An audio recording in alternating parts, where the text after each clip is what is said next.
I go with what works. Oh my god! No, we're keeping this wallpaper.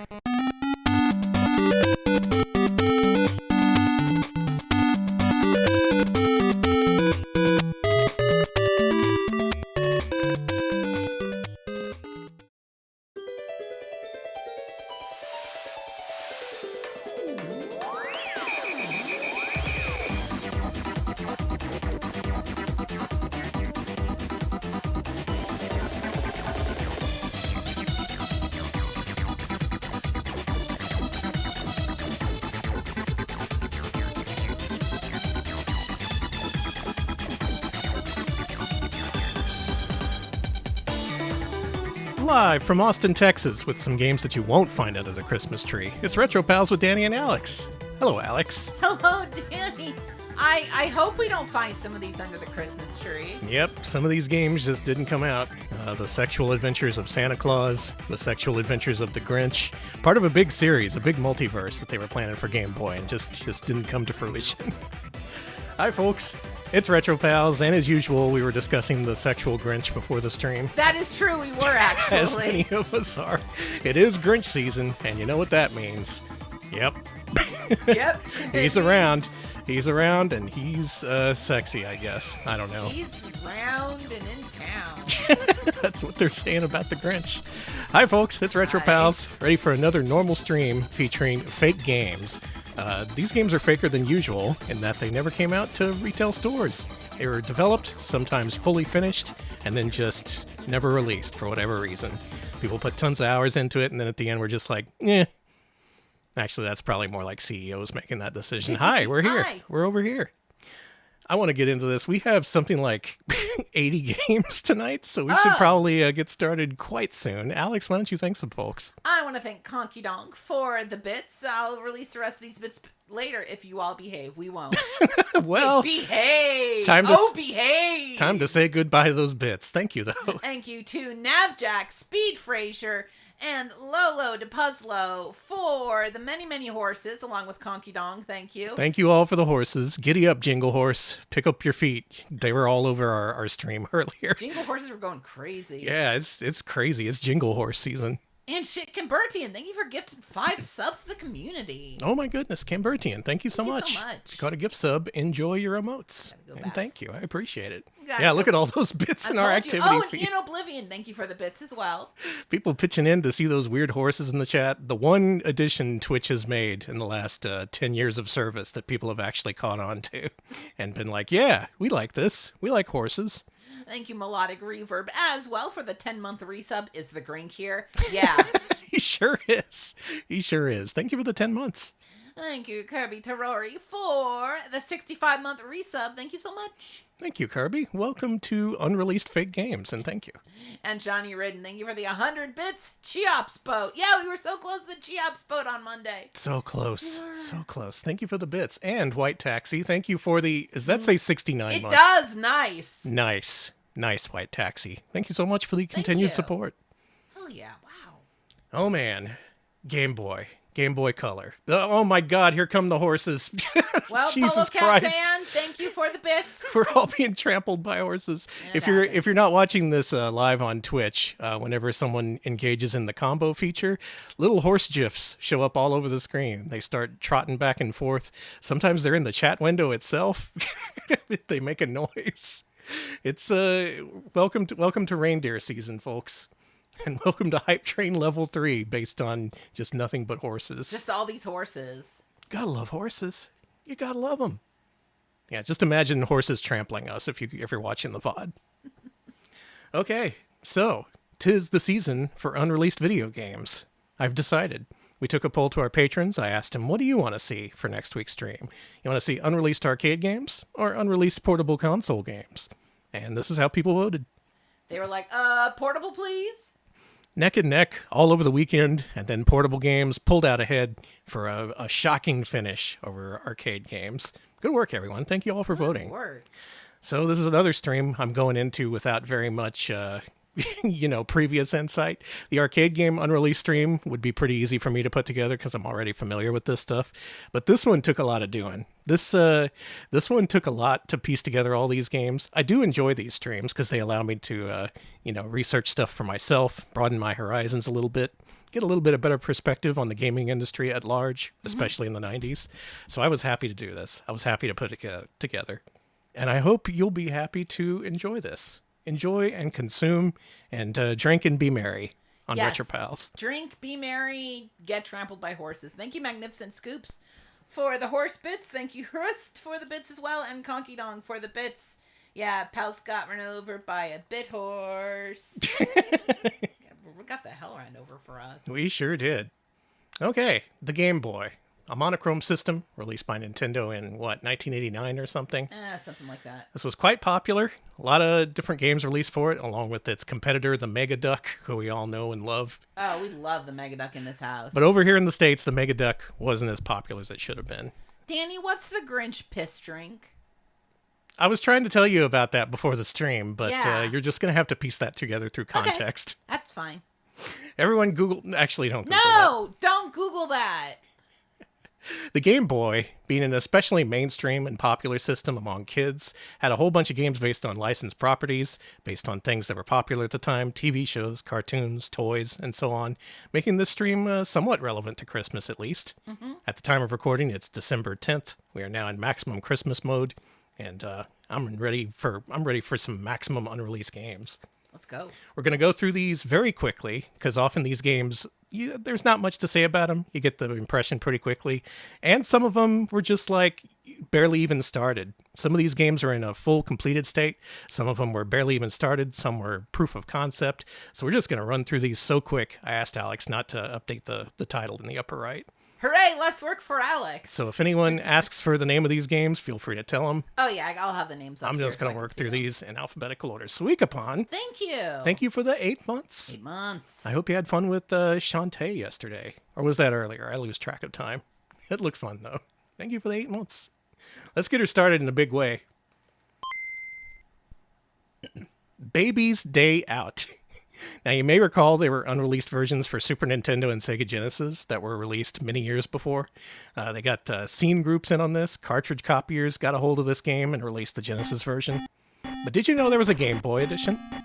I didn't.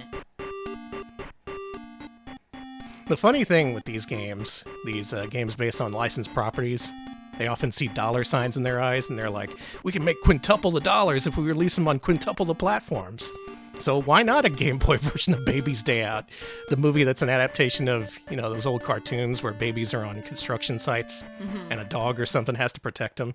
It's basically just like that. Cartman, thank you for the 50 bits. Baby got out and was never found. Goodbye, baby. Is he shaking his fist? Baby Bing. Yeah, the baby's name is Bink in the movie. And he's shaking his hand at the hi-hat, being like, I'll get you fuckers. So you don't control Baby Bink in this game. Here he is in digitized form. You actually control his guardian angel, unseen in the movie, but presumed to exist. You collect keys to guide him through the level. Can you turn it down on our end a little bit? Yeah, it's a little, Not to downplay the musical triumph that is Baby's Day Out. You can look around the level by detaching your eyeballs and going for a nice look-see around. This game kind of extrapolates this movie to a weird extent. Like, in the movie, just like cartoons, the baby does a bunch of dangerous things, but it's still somehow okay at the end. special. But here, you have to be damn sure that Baby Bank survives. There's also, some burglars trying to kidnap him or something. He's like a rich kid, I think. Yeah, thank you for the bits, Carmen. We love escort missions in this stream, don't we? We sure do. The console versions, you may be able to tell, use digitized graphics. And those do not downgrade well to Game Boy. Where is the baby? There's also other weird things, like the fact that your guardian angel can't actually go through some solid walls. And you can move them around Tetris style. And that's basically what it is. It's a puzzle platformer where you have indirect control over the baby character. There he goes. Barrier Trio Bean, thank you so much for the raid. We are doing Unreleased Game Boy and Game Boy Color games, starting off with good old Baby's Day Out. We all know and love Baby's Day Out. Bean, thank you for the raid. Hope you enjoyed Shinobi. Lots of good Shinobin going on at the Barrier Trio Bean channel this month. They even played through the Cyber Shinobi, which was a hell of a thing. Baby, hurry up! Hurry up! Hurry up, baby! Come on, go! There we go. He really does look like he's shaking his fist. And that's Baby's Day Out. Weirdly enough, this has distinct levels compared to the Game Boy, Super Nintendo and Genesis games. So if you want an extra degree of challenge in your Baby's Day Out experience, make sure to play it on Game Boy. Oh my god! No! Watch out, baby! You. He killed an angel! They're killing angels? They're kidnapping babies? My god. It's hell out here. Next game. Rukawa, welcome. Hello. Thank you. Yeah, the thumbnail looked like a U.S. senator just shaking his fist at a gate labeled the hideout. He does look senator-ish. Up next. Blade Warrior. This is a game you may be familiar with. This is Blade Warrior, which was going to get a Game Boy port. Famously, this is a DOS and Amiga game that has a really distinct aesthetic. Oh, this game! Yeah, this game. Has some nice detailed graphics, at least on other platforms. It's all presented in silhouette. It's really distinct and cool looking. This looks good on the Game Boy. And it would have made a good impression on Game Boy, too. With the limited color palette, this would have even looked good on a non-backlit screen, probably. This isn't fully complete. There's no real progression, no music or anything. But the concept is here. It's just no one bought it. Often is the case with these is often individuals even, will make these proof of concept demos and try to shop them around. And if no one's interested, unfortunately the game just goes in the garbage. Often these games are discovered from the garbage or in boxes in garages or closed studios. A lot of different sources for these games we're going to see. And this is another case where what you see is what you get, so we're just going to move on. To Death Track.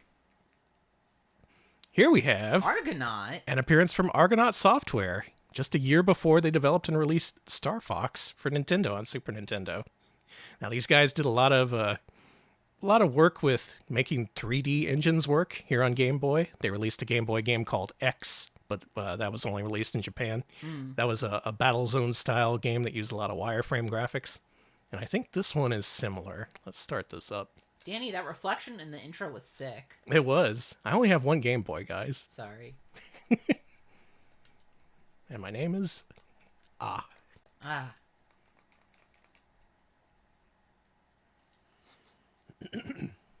This being Argonaut, I'm very curious to see what this looks like. Password not Well, accepted. yeah, no shit. I don't have a password. Password's probably not even implemented in this build. Let's go to Vector Valley. Let's. Do you want a rectangle, a square, a bigger square, or a tetromino?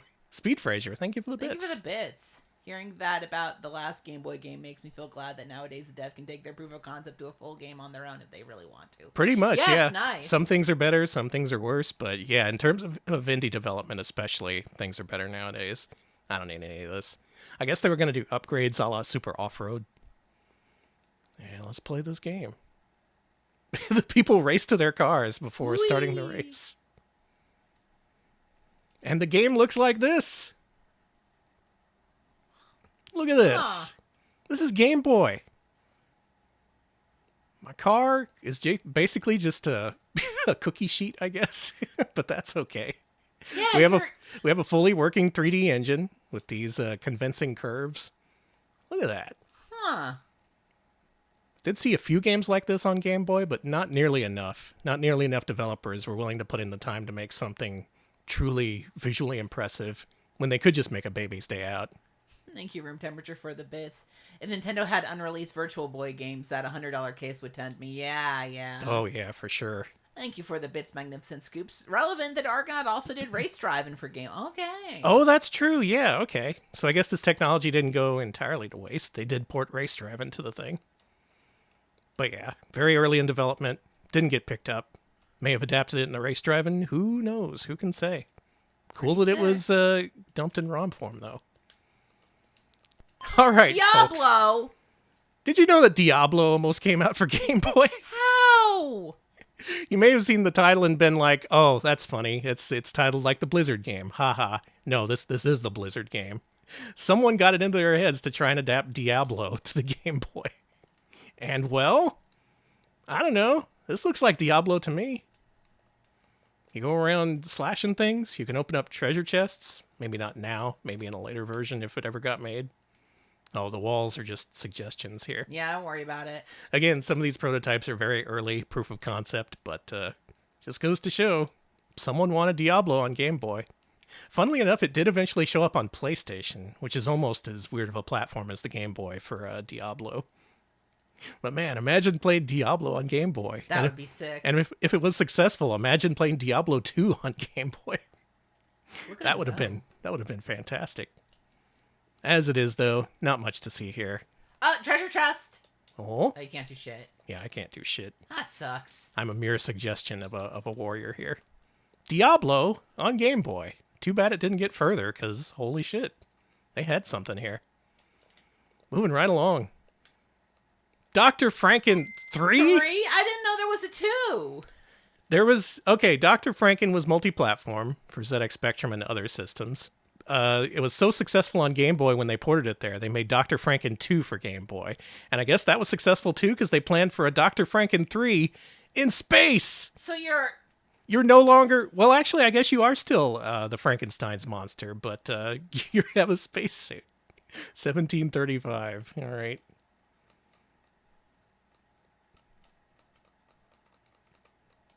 This is fascinating. Let's see if this even works. Oh my god. Oops. These are all background tiles. Am I even gonna... Are we even gonna get through They here? forgore. They're like, I forgot to do this. I don't think we're gonna get to that 5. Oh? Oh? Okay, we're getting to letters. Numbers will soon follow. Hey, all that right. was great. Dr. Franken can now resume his journey. I was never much of a Dr. Franken fan, but they sure wanted it to be a thing. There was a Super Nintendo Adventures of Dr. Franken. There was going to be an NES version, but that was unreleased, though a prototype ROM of that was also recovered, so you can play that. I don't know what the code for this door is. But imagine Dr. Franken in space. That almost happened. This version doesn't have music or sound effects, but otherwise seems pretty fully implemented. And I guess they use the same technology as the predecessors, so... Have any movies put Frankenstein in space? Because that seems like an easy combo. You would think. You would really think. Dungeon Warrior. Dungeon Warrior. Made by Rebellion Developments, the people who would later go on to make Alien vs. Predator and the Sniper Elite series. Oh. Here they are on Game Boy, hoping to find their fortunes with Dungeon Warrior.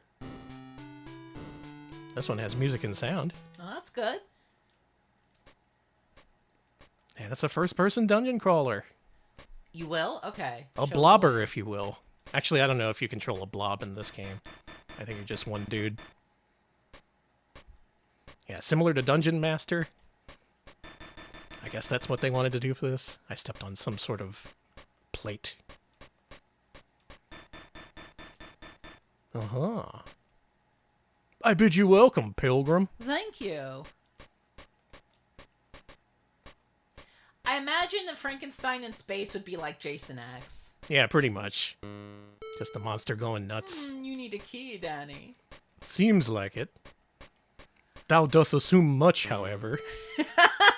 Maybe I need to press a button. Man, this really is Dungeon Master. That's clearly what they were going for. You got a sword. Not much new or unique here, but the fact that it's on the Game Boy, not many dungeon crawlers came out for this thing. Though recently we did cover a game called Mysterium that was pretty cool. Could it have found its niche? Maybe. But it never got a chance to. What a shame. At least Rebellion had a whole bunch of other projects in the pipeline. And that's not the last we're seeing of them tonight. We may see more of their unreleased games. More games! More video game! What's next? Oh, this one. What is this? This one is Game Boy Color coded for some reason, though this was made in the monochrome era. Okay. This is Eclipse, also from Argonaut. Shapes, game. I like tunnels. that the games have shapes. Programmed by Dylan Cuthbert, the guy who did all the work back then for for these guys at Argonaut. Let's try game.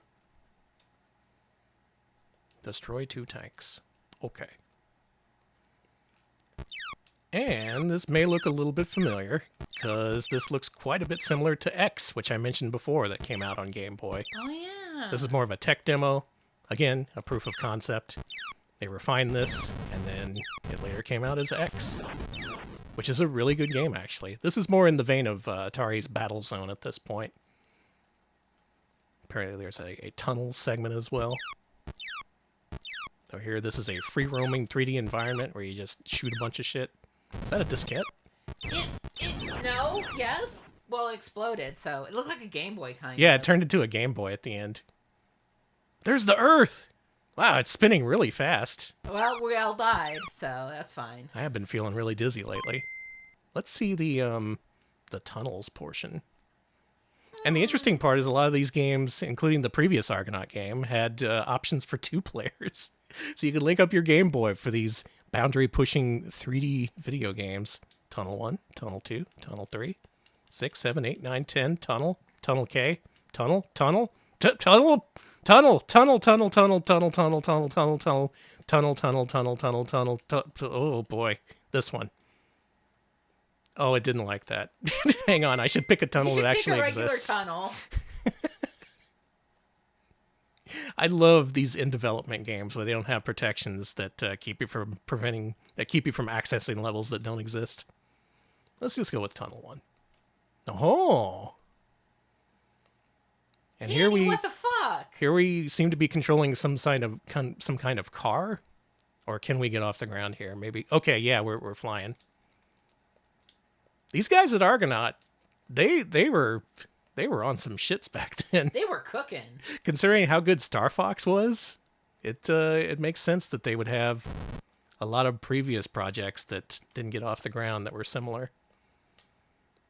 So you can think of this as Star Fox Origins. Timer expired, but I was at the exit.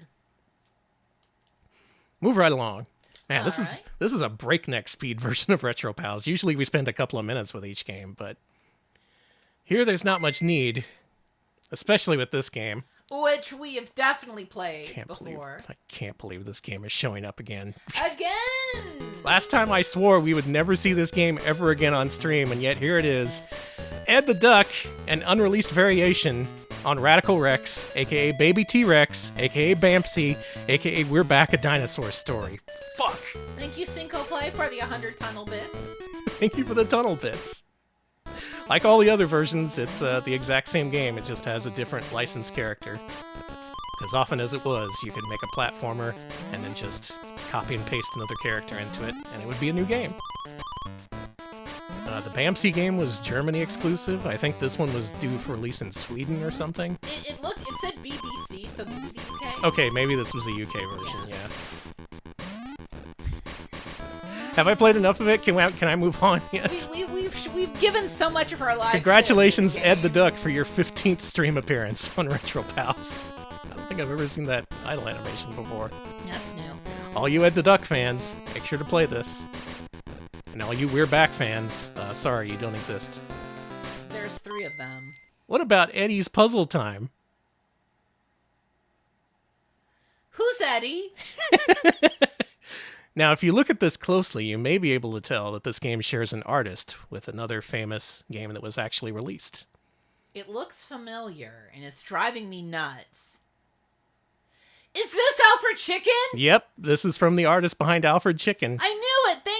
Thank you, KDR 11K. I thought that was... oh my god. And Hidden Palace describes this, its gameplay as somewhat of a predecessor to Zoop.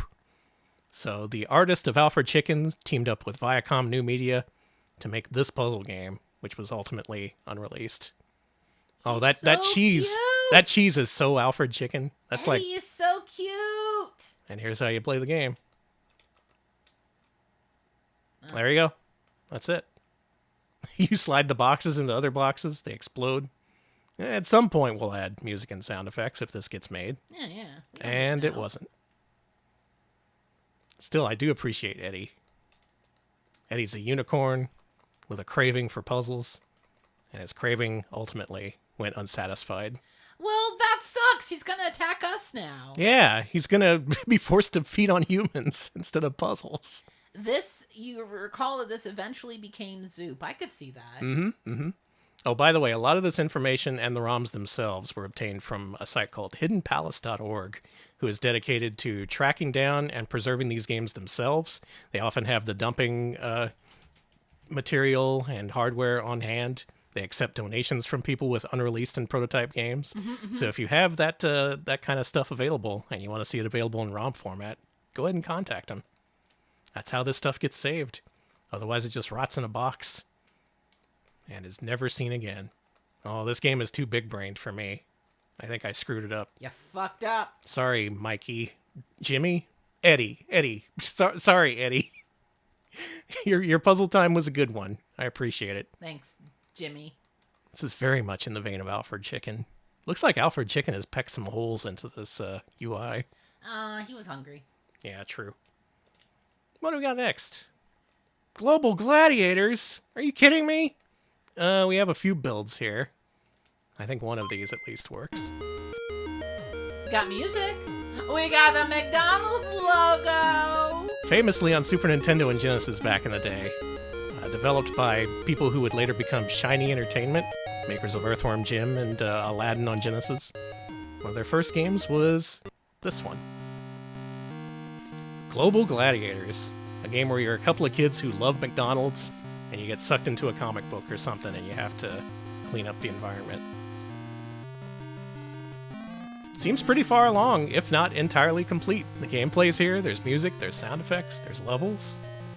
They intended for this to be released, it just didn't, for whatever reason.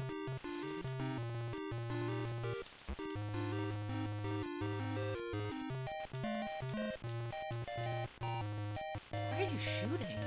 Globs. Okay. Globbing up. Mm-hmm. Dave Perry, Tommy Tallarico, all your favorite industry legends were here for Global Gladiators.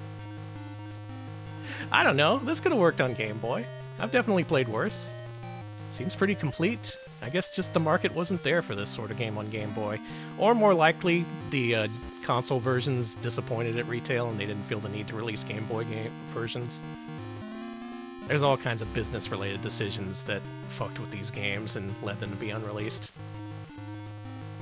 But it's often rare that you see a game in a complete state like this just go entirely unreleased, and not even like in one country. Like that freaking Beethoven game we played a while back. That was like German exclusive.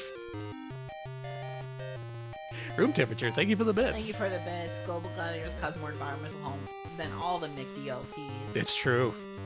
Thanks, Global Gladiators. This game don't seem too bad though. Graphics are okay. Your dude is quite squat in this compared to the console versions, though. Yeah, Beethoven the Dog, Frungo. Yeah, there was an unreleased Beethoven the Dog game for Game Boy. At least in the US. It came out in Germany. Strange things, strange times. Speaking of strange things. Huh. Nintendo themselves was due to produce this. Hi! Hi! It's Hello Kitty Pocket Camera. Does this work with the Game Boy camera? This would have used the same technology as the Game Boy camera, okay. I believe. Now you can take pictures, view pictures, and there's mini games apparently. Scratch game. Let's play a scratch game. Is this just a scratch-off ticket? I think it might be. Oh, maybe we haven't earned the right to play it yet. Oh, I chose a slideshow, but it says my album is empty. No. Botsmaru is very upset. Ichigo channel. Let's go to the strawberry channel.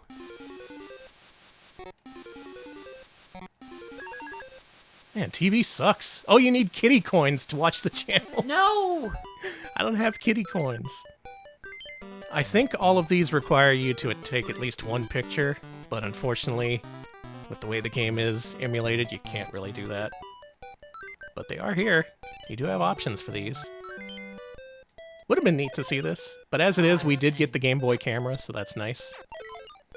Still would have been cool to see a kitty-branded version. Unfortunate, I guess. Now here's some real shit. InfoGenius? InfoGenius productivity software was going to be a thing for Game Boy. They were going to release language translators featuring many different languages. This one is for English to German.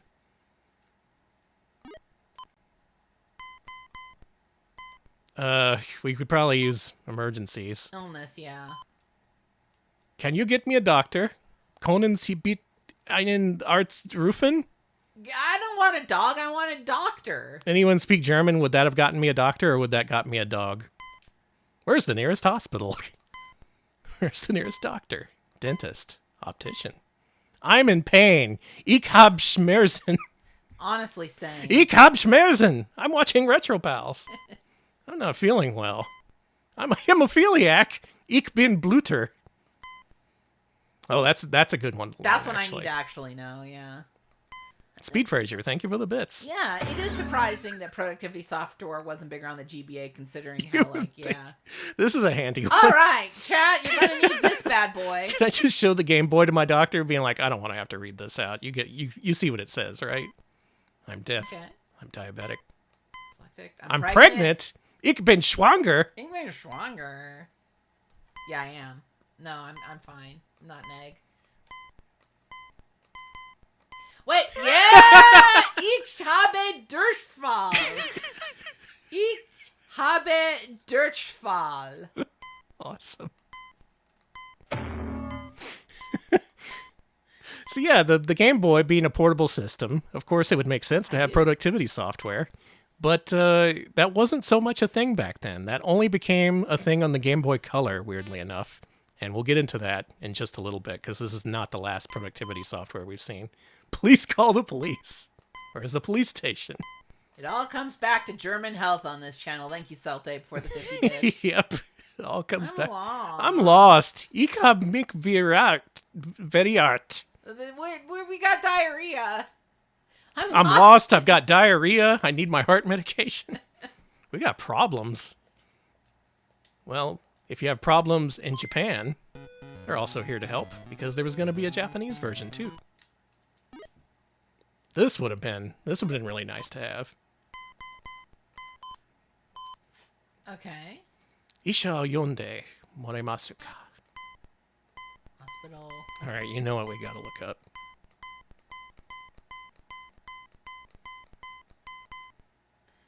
Gerishite imasu. Nobody clip that and send that to our Japanese viewers. Okay, it's good that these are all here. We know so much about diarrhea in other languages now. I'd rather them offer these than to not offer these. So that's cool.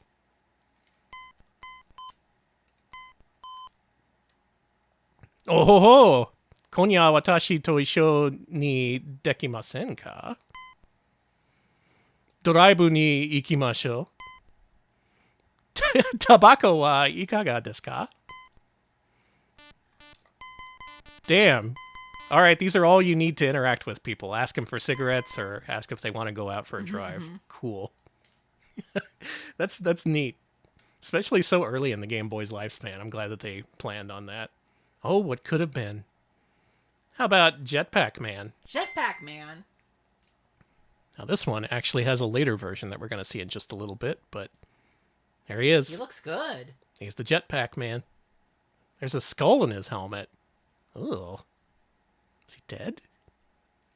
Well, true to the title, this is a game about a jetpack man. You traverse these levels. You have a jetpack. What, do I need to write you a dissertation? That's all there is. In this version, Jetpack Man, there isn't much to see. Another one of them proof of concepts. But here we get to see a rare instance where the proof of concept got expanded on. Okay. For Jetpack Jack. Jetpack Jack! This is also by Rebellion, who we saw earlier with their dungeon game. This one has more art, it has music, more sounds, and it has a very lengthy story here at the start. Looks to me this one almost got released. It seems like they may have had a publisher for this, and then that just fell through. Operation Diamond. Top secret. Collect all the diamonds. Yeah, there's an entire briefing if you want to read through that. Otherwise, very much the same game. Only they give you an actual storyline reason to collect the things. Cool.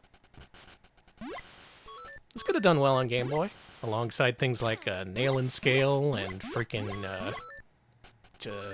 Jetpack Willie. I don't think that's a real game, sorry. Sorry, Jetpack Willie. Let's go ahead and beat a level. Okay. Interesting that Rebellion had so many different things in the works before they found their niche with first-person and third-person shooters. Way back when, they were just a developer trying to make things work. Trying to find their niche. And eventually they did. But it was not Jetpack Jack. Sorry, Jack. Sorry, Jack. Football! John Madden Football was almost released for Game Boy, and then canceled at the last minute. And even more shockingly, it was going to be published by Ubisoft. Ubisoft! Many different, unlikely situations colliding here for John Madden Football. But this almost came out for Game Boy.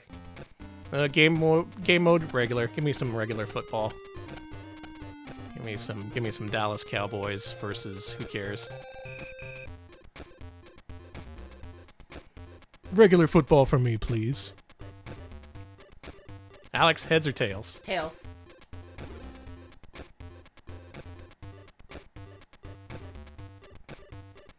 Damn it!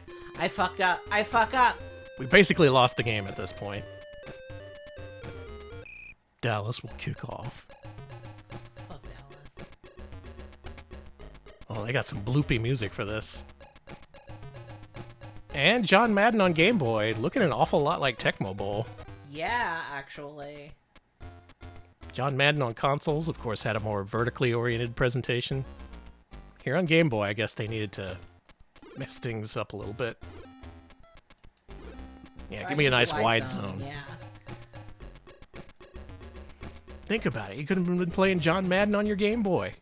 My dude cannot stop falling down. How do you say I have diarrhea in football? Touchdown.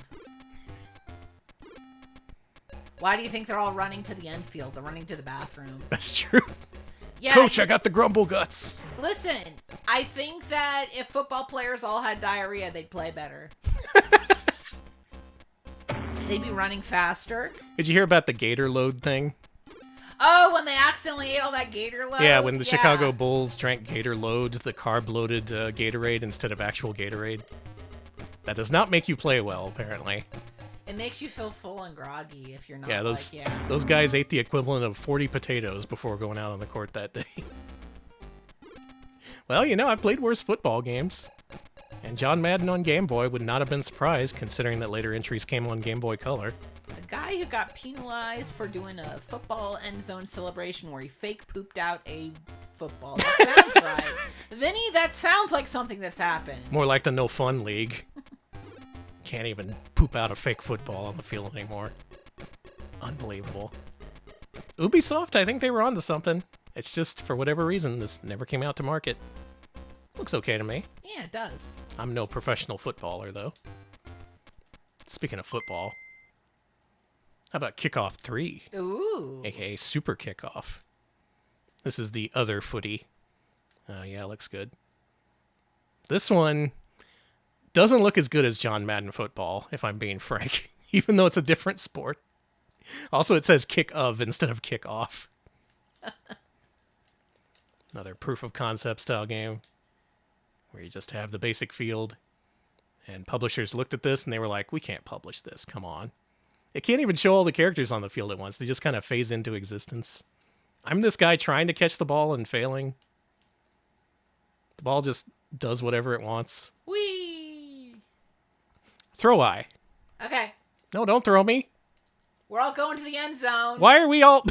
Hey! Hanging out. I guess we're having a party here. You're just a mass of pixels. I can't even tell what's going on. Maybe that's why this was unreleased. There were several soccer games for Game Boy. This wasn't one of them, and I don't think anyone really missed out. This did come out on other consoles, and of course, the Commodore Amiga. Of course. So if you want to play Kickoff... What's with the big man party? But I don't know about the man party. All right, men, pile up. It's time to play footy. Learn and play. Blackjack and Solitaire. And Solitaire? Developed by Spidersoft, who is well known in the card game community, I assume. Got any Spidersoft fans out there? And this game is unique because it actually teaches you how to play, and it has a host. Oh, I love him. He's so fancy. Welcome to Blackjack and Solitaire for the Game Boy. Which would you like to play? Give me a BJ. Danny. Learn and play. Okay.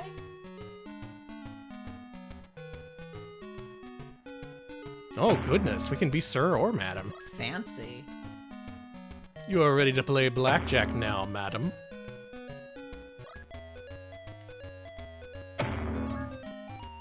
Yeah, Being banned out Danny here. deserves to be banned for that. Fair enough.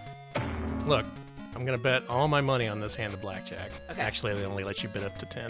That sucks. Oh,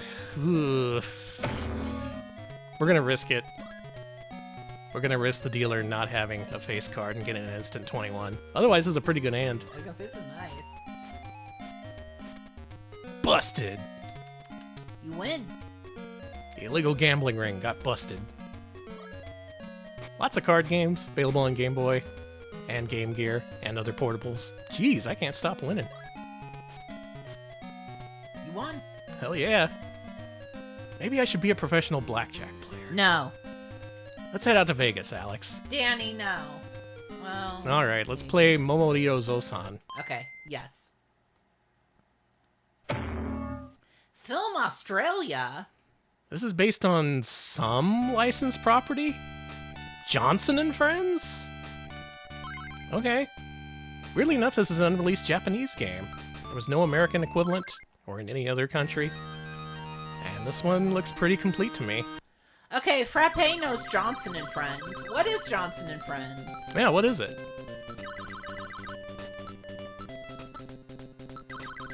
Huh? What?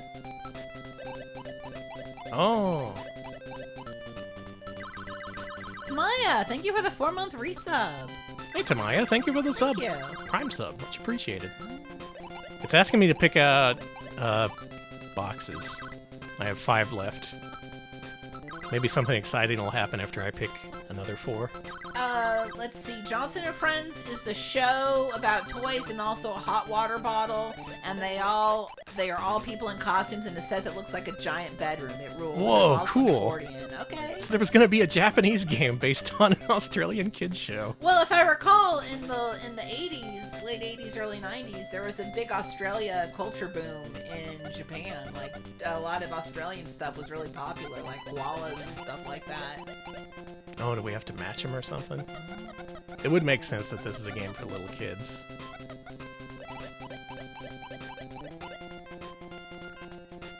I do like elephants, and I do like Australia, and I love unreleased games. Yeah, Japan only Johnson and Friends. All the Australians are really happy with it. Yeah, that's crazy. That rocks. Well, it almost happened. Ended up being unreleased, unfortunately. Otherwise, we could have had something. We did it. Yatane! Look at him go! Hell yeah. He even looks like a guy in an elephant costume. He does. It's not an elephant, it's a dude in a costume. Oh, that's so good. He does ride a skateboard in the show. Okay. Awesome. Well, okay. There's your Momoryo Zosan game based on Johnson and Friends. Very, very weird stuff. Weird things. Anyone a fan of Nick Faldo? The golfer? Oh, Titus. I have no idea who this guy is. He's no Fred Couples. He's no Jack Nicklaus. But he is Nick Faldo. He looks like this. Sure does. Yeah, that's a sexy title screen. He's got his shirt open. That's me when I have to find buttons when he's in the yard in the morning. He's no Lee Carvello. No, he's not.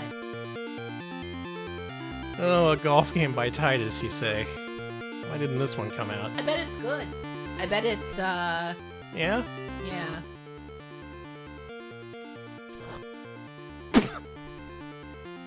Good. This walk Yeah, is we're gonna dead. have to take a long walk to where that was.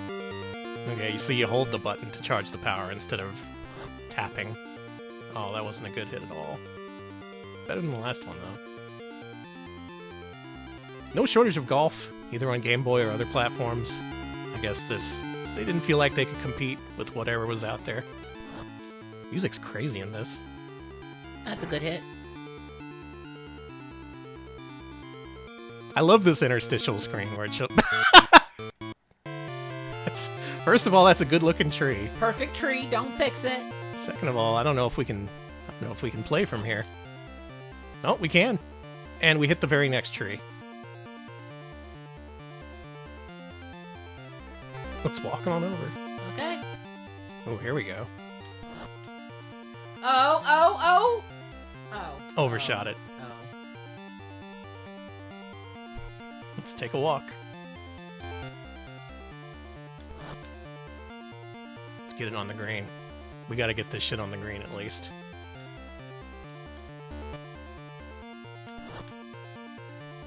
Hey! Hey. What? Hey! It bounced off. Fuck this. Let's play Rap Quest. Now, this game was going to be a licensed game based on a certain prominent early 90s rapper.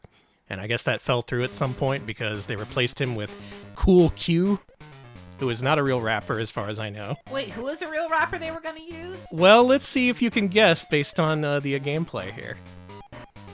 All the rap CDs have been stolen from Rap Town. The thieves are a couple of bad dudes. The Noise Boys. I'm Cool Q, baddest rapper from the hood. I gotta catch him and put him away for good. That's Vanilla Ice. Oh my god. Yep, this was gonna be a Vanilla Ice platformer. But I guess they either lost the license, or Vanilla Ice decided he was too good for him, so they had to replace him with his non-licensed counterpart, Cool Q. This is basically a game where Vanilla Ice beats up dogs, as far as I can tell. Maybe he didn't really appreciate that, so maybe he took the license away from him. Okay, you're right. It could be Kid or Play from Kid and Play. Oh, true. How do you do this one move? You can make him go up. You can make him go down. Yeah, this move. If you push both buttons together, he does this. And that kills the dogs. A lot of interesting rapper-based video games that were planned for release in the 90s and never came out. There is a Sega CD MC Hammer game that is my dream game, and I hope it gets discovered at some point. There is gameplay footage from that, so it probably exists in some form. Whoa, it's the dude from the sign. He's fucking you up, Danny. Gotta say, this is one of the more one of the more interesting prototype games I've seen for Game Boy. I believe this got previewed in magazines. Probably the Vanilla Ice version, even. I love this move where you're just like, I'm sick of dogs. I'm just going to stomp the ground. Stamp the ground like I'm having a tantrum. Does that stand for hip-hop? Yeah. A lot of fire alarms in this town. I wonder if that's the objective, to ring all the fire alarms. Room temperature, thank you for the bits. Was Toe Jam and Earl the most successful hip-hop game of the 90s? Yes, actually. I think it might have been. Yeah. It would have been even more successful instead of Toe Jam and Earl if it was Vanilla Ice and Yahoo Serious. I'm gonna stomp that cat. That cat's yowling. Can't hit the cat. That's Good. okay. Just let him be. Hey. Yo, Vanilla, we got that game you've been asking about. You stomp a lot of dogs in this one. Excuse me? All right, we're all talking about, Parappa. It might be the most successful rap game. Oh, true. Yeah. Pop. I love this move, especially because it makes that little sound when you do it. I'm sorry, it's just really funny seeing Vanilla Ice beat the shit out of all. Yeah, and it's very clearly still Vanilla Ice, even though they've changed the character name. Yeah, you probably have to do something with the fire alarm or the open windows or something. I've never really figured it out. It does seem like this is a complete game, though. One that's been greatly modified since its original Vanilla Ice version. Glad this is available in some form. Rap. Wonder if I can go in this building, actually. They stole all the rap CDs from Rap Town. From Rap Town! The famous Rap Town! What is Rap Town if not for its rap CDs? Nothing. We're nothing. I gotta get into this. This seems like the kind of game that would be fun to see all the way through the end. You want to be a Vanilla Ice streamer? I think I do, yeah. Oh my god. I think I do. Ooh, look at that. Look at that. Look at that idol pose. Oh, he's so hip. Dude, he's so cool. Anyone see Cool as Ice, the Vanilla Ice movie? I've been meaning to see that for years. It's really funny. It's basically Rebel Without a Cause, but with Vanilla Ice, so it's pretty funny. Saracon. What the hell is a Saracon? I know Chaka-Con, but You got Starbite. this is Starbite Software. Anyone know who that is? They sound familiar, and that was a really good-looking logo. All right, multiple people in the audience mentioning that Cool as Ice had the same cinematographer as Schindler's List. That's awesome. About me. Joker! This is about me? That doesn't really fully encompass about everything I'm about, but okay. Starbite is a German dev, mostly known for their RPGs and adventure games. So I probably remember them from freaking Interactive Entertainment Magazine. Oh, yeah, maybe. Oh, okay. Say no more. Say no more. I see what we got here. It's the alternate kind of Mahjong game. We gotta match these pieces, and there's various rules determining what pieces you can match. Actually, I don't know. It's not really working like I thought it would. Yeah, the tiles are changing. Do you swap them? I don't know. No Joker. I'm always saying that. We forgot the Joker. Well, I guess I don't know how to play this after all. And maybe no one did, considering this was unreleased. Still, the intro graphics were really good. They got music and sound. They wanted to make something out of this. It just never ended up happening. Such is the nature of the business. I got one. Something happened. I got we remembered the Joker. We remembered the Joker. No way. All right, fine. Jeez. Sorcerer. Sorcerer demo. Boy. That's how you know it's good. So this is supposedly a solo project by a fellow named Chris Pigus, later hired by Rare. So this may have been the game that got him hired on. Oh my god, it's a ZX Spectrum game. Oh my god, it's broken as fuck. Oh no. Oh no, Sorcerer. Sorcerer Crash. Sorcerer. This looks like Minor Willy to me. This looks like a Jet Set Willy style. You can only move a little bit before the game freaks out. Well, I'll hire you after this. Often, yeah, they saw this and were like, okay, we're on board with this. Often these games were on development hardware, and often they required the actual Game Boy hardware to play, so if they're actually playable in emulators or on the FPGA Mister, that's nice, but often they aren't. In fact, there's a few games that I had to... I couldn't get working for today's stream. Nothing huge, but still kind of a shame. It's lucky that these games even get discovered in a playable format at all, considering that bit rot is a thing, and often these games are not stored in ideal conditions, often with ROMs that are just, you know, it's EEPROM data that's been exposed to the elements. So maybe this is all that remains of Sorcerer. Sorry, Sorcerer. Sorry, Sorcerer. Let's play Tracks. Tracks? This is a game by Enigma Variations, who I haven't heard of, but maybe you have. Is this... Oh, this is very early. This is just an engine demo, it looks like. It's a good engine, I say about the car. Yeah. That is a track. Supposedly there were going to be multiple tracks in the final version. You can brake. You can accelerate. That's it. Digi, thank you for the 21-month resub. Yeah, that track. Thank you, Digi. And Carmen, thank you for the bits. If only Hard Driving played like this. Yeah, it, Yeah, it looks really only. good. There's a few racing games for Game Boy. They could have made something out of this. Maybe they did. Who can say? And we're already near the end of our monochrome segment of the program. Let's play something truly remarkable. Rockboard. Wily and Light No Rockboard, a Game Boy port of a Famicom board game featuring Dr. Light and Dr. Wily from Mega Man. There's Roll.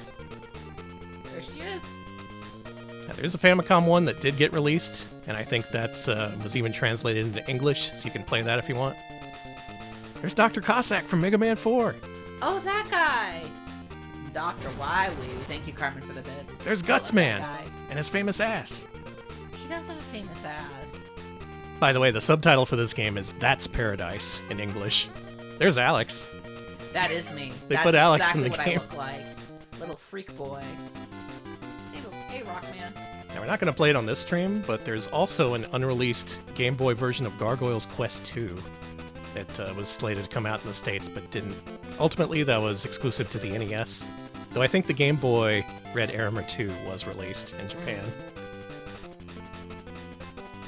I want to see more Capcom prototypes. These Capcom guys, you know them? They made some good games back then. They sure did. This one is up to 4-player, apparently.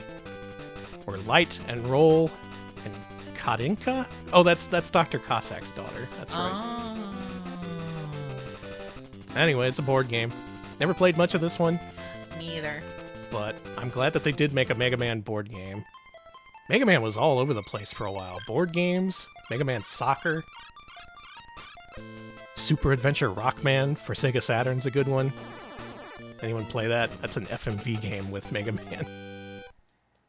Well, you got a boss. Is that Cutman? It's either Cutman or Proto Man. Hey, Roll. Roll, you should roll the dice. And she gets Eddie! Eddie, Classic. also known as Flip Top.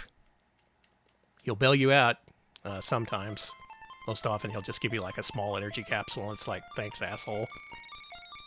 I don't play much Mega Man on this stream. I don't play much Mega Man in general, but I do like that blue boy. He's got Blue some good Bomber? ideas. Yeah, the Blue Bomber. They call him the Blue Bomber because he's blue. Did you know? They call Sonic the Blue Blur because he's blue, too. that's right, Alex. Learn all about our favorite blue characters. Anyway, Japanese board game, except this one is Rockman based, so that's neat. That's good. And we're going to finish up our look at monochrome Game Boy games with our final piece of productivity software. Workboy! The long-rumored, the long-teased, but ultimately unreleased Workboy, licensed to Fabtech, which kind of blows my mind because Fabtech is a distributor of arcade games here in the States. They released the US versions of Raiden and Toki, all the games, yeah! all the games you would see at gas stations, basically. But they wanted to get into Game Boy productivity software. And this has all the features you would expect from such a thing. Calculator, database, keep your appointments on your Game Boy. I assume this would have a save battery so you could add entries to this. So far, this doesn't seem... Maybe this isn't a complete version because it doesn't let you actually do any of this stuff. But multiple people had this idea of having your Game Boy be basically your PDA. Needed a keyboard. Okay. Needed a keyboard. Oh my god. All right, someone emulate the unreleased keyboard for the unreleased Workboy, and then we'll be in business. So there you go. That's a bunch of monochrome Game Boy games that were developed, sometimes fully ready for release, and then just never hit the store shelves. Sorry, Workboy. Sorry, Wily and Light No Rockboard. Sorry, Wily and... Sorry, everybody. All right, now it's time to move on to bigger and better things. Okay. Did you know there was a Game Boy Color? Yes, I Released heard about that. in the very late 90s. This thing had similar 8-bit hardware, but was upgraded in a bunch of ways. Mostly, it's just weird that this thing existed in the late 90s because, you know, the PS2 was about to become a thing, and suddenly you have a Game Boy that just has color. But it was successful, and there was a bunch of games they made for it, but were never released. Including Absolute X. Was this the X that Eclipse was? No, different Okay. X. This is Absolute X. Okay. And at this point, Midas has gotten into the business, so you know shit's about to hit the fan. Midas, among several publishers, were big on just farming out licenses and making money, not really concerned with the quality of their product. Though I guess they were concerned enough with the quality of the product that they decided this wasn't worth releasing. Let's find out why. Level 1, Rural. Wow. Nice. Why are we flying a spaceship over the rural country? Okay. Listen, the rural country has been invaded Yeah? by other planes. Shit. Other planes? They're being very noisy, so we gotta kill them. This actually looks very similar to a game that we're going to see much later in this stream. So keep this game in the back of your mind as we see our next games. But I can definitely see parallels with something that's coming much later. Just think of that as a little teaser. A little teaser, an appetizer, they might say. Yeah, you might say that. As we fly our spaceship over rural terrain. What'd the country folk ever do to us? I don't know. They're just out here developing their own space technology. Leave them alone. I guess we gotta shoot them. You gotta shoot them down. Reminds me a little bit of a compile shmup, but this almost definitely isn't compile. Very mysterious. Still, I like a good shmup. It's a good well, is it a good shmup? It's okay. Okay, it's an okay shmup. It's got big dudes. Let's see if we can take down this big dude. Yeah, we're flying over Mayberry, exactly. Fucking eat shit, Opie. Opie looks up at the sky's like, what's that? Oh, don't worry, Opie. They're just shmupping up there. Don Knotts tries to shoot it. I was gonna see with his one bullet. Yeah, the one bullet they allow him to have. There we go. We've saved the rural country. You're welcome, rural viewers. AMF Bowling. I know we're all really excited to get to the games after this one, but first we have to go bowling. It's here you start to see a severe uptick in games that are curiously quite complete in terms of content and just never came to market. I think at this point the Game Boy Color market was kind of oversaturated, so there was a little bit of risk involved in releasing games. We got FMV here. Murphigator, thank you for the raid. We're playing Game Boy Color games that talk and have FMV in them. What were you up to? Hope you had a good stream. Select a player. Oh, I will. Dude, these people... They rock. We gotta be this All guy. a day's work. Choose a ball. Choose a ball. Oh, this one. Looks crowded. Hope I get a lane. All right. Okay. Uh-huh. And... Wow, authentic bowling sound effects. Okay. This would have killed on Game Boy Color. Why didn't they release it?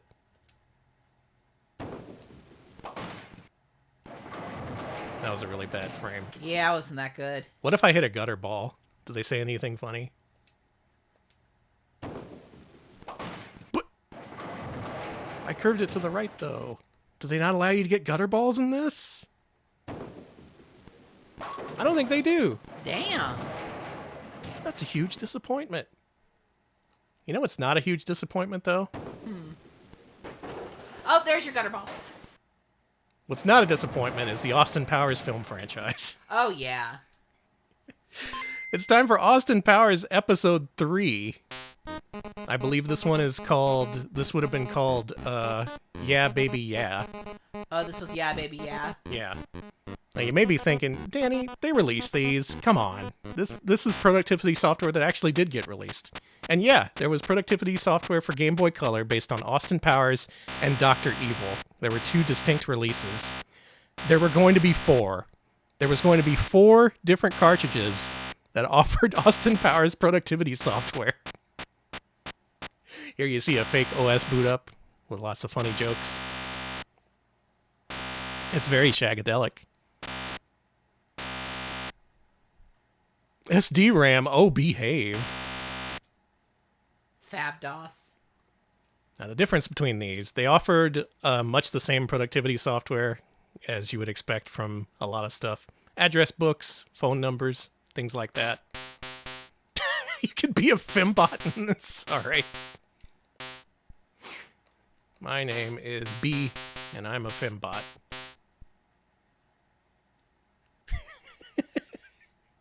Really, it's the presentation that gets these games done. Like, they're really tied into the Austin Powers series. My favorite place is the French Riviera. Nice. And of course, all these loading screens and stuff they're just aesthetic. It's not actually loading anything big. It just makes you Not think the Jaguar. it just makes you think you're playing something fancy. Interest, do what I have to. Wear hot pants is a good one too. And we're in with my special fembot wallpaper. And I guess this is my... What's that face doing?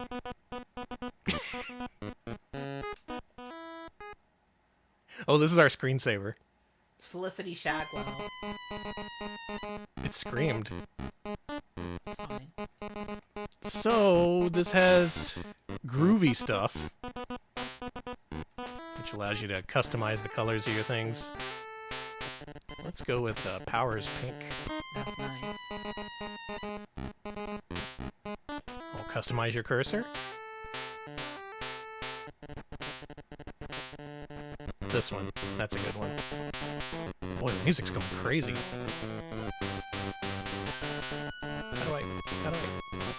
How do I... Shit. Hang on. Yeah, that one. I can't confirm. Oh, there we go. Hang on. Alright, we're in. What's the mojo button do? Now showing female 1. Chat, do you like female 1? I like female 1. Customize the sounds. They really wanted to make this like a fake Windows computer. It's really interesting. Shagwell by name, Shag very well. By reputation. I sort of understood what that said. But how do I get back to the main menu? Alright, here we are. Let's play the games. Because the games were the main thing that differentiated these different versions of the software. Motorist. Okay, motorist. International Motorist of Mystery. Now these parts are technically what's unreleased, because these mini-games are unique to these volumes 3 and 4. Get down deep in the south. Alright.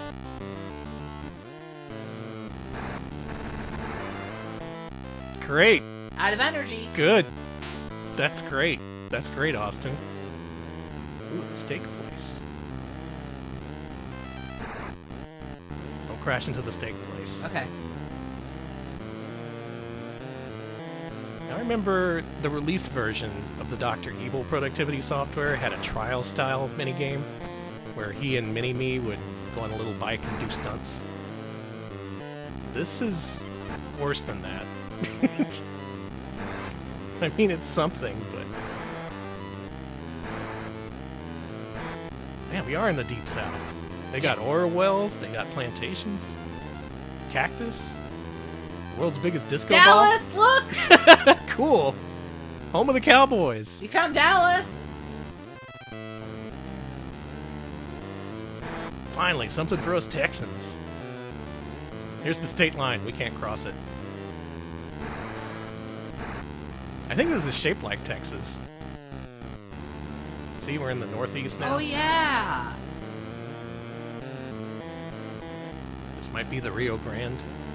There's alligators? There's no alligators in Texas. Yes, there are. There are? Yeah. Have you ever been to Houston? No. Well, I haven't seen a gator there. I went to a park in Houston, and there was 100% a gator on the sidewalk. And when I first entered the park ranger was like, "Oh yeah, gators are about. So if you see one, just walk away." And I did. So I have Good. seen a gator. There are definitely gators in Houston. We get to play Domination, which I'm sure isn't just a retitled existing game. Just one player for me. Oh, it's Othello! You can play Othello with various Austin Powers characters. Far out. This looks bad. There was also in development an Austin Powers kart racer for Dreamcast, and that's another one of my dream games that I really want to be dumped someday. Because can you imagine? So far, all we have on that game are some screenshots, and the fact that they had to censor some of it because they were aiming for an all-ages release. They called Fat Bastard like Fat Guy or something. Oh, that's good. Kind of a weird franchise to adapt to video games. I guess productivity software makes about as much sense as anything else. But of course, there is a Dr. Evil's counterpart. Episode 4! There are going to be 2 Austin Powers games and 2 Dr. Evil games. So let's enjoy this. Oh yeah, and they were all by Rockstar. The Kart Racer would have also been published by Rockstar.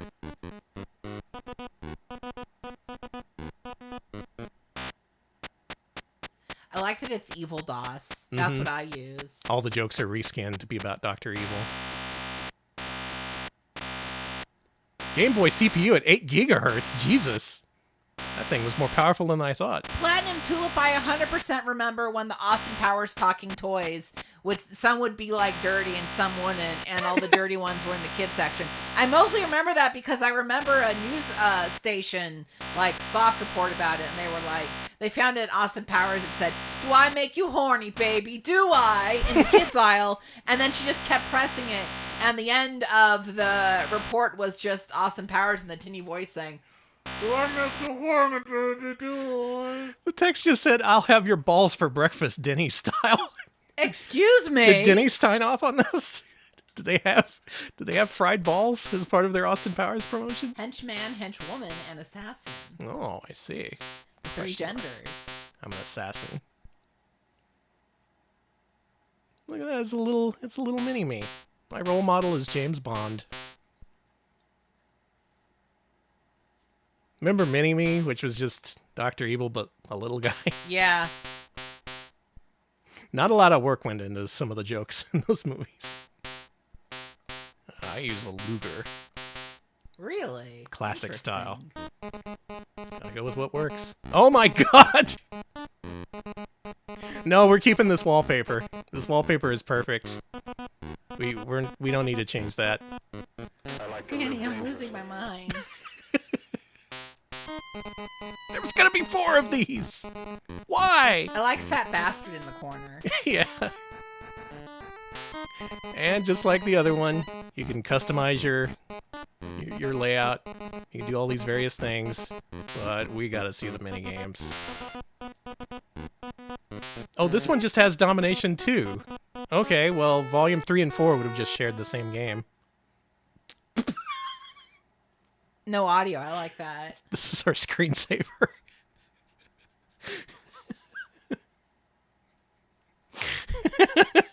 He's saving our screen.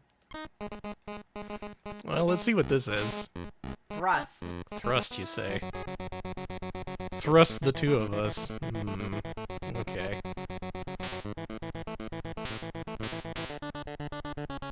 Alright, it's London.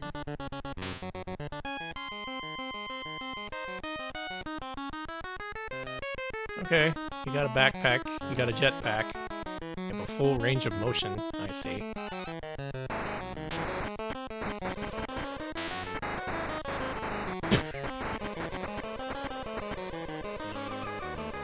Alex! You're good?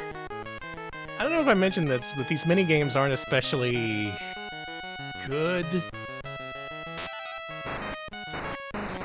Anyone play a Famicom game called Astro Robo Sasa? Yeah! This is like that, but worse, it looks It's like. way worse. I definitely prefer the trial style minigame in the released Dr. Evil game. Huh. You do get to have your little mini-me. I like that he just follows you around and doesn't do anything. Doesn't do shit.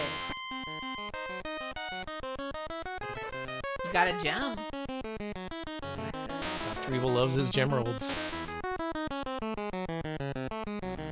Hey, Alex. Yeah. $1 million! Huh?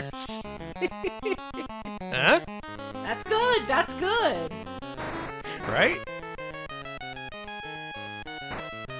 Astro Robo Sasa would be embarrassed to be compared to this. A little bit. True.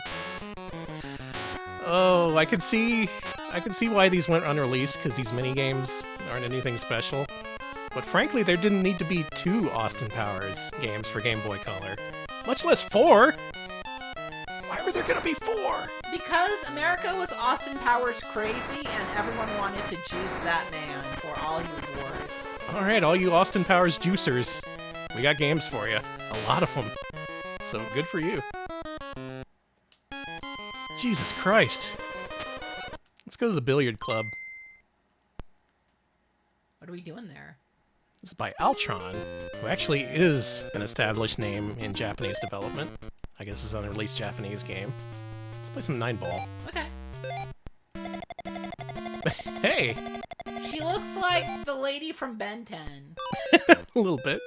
Gwen 10, or whatever her name is. Quentin. I don't know. I never watched that show. Did I win? Good job. Yeah, I didn't win. It's a shame, not every game can be as exciting as unreleased Austin Powers games. But a lot of stuff that did come out for Game Boy Color was often kind of rudimentary, everyday stuff like this. Bowling games, billiards games, golf games. Good lord, so many golf games.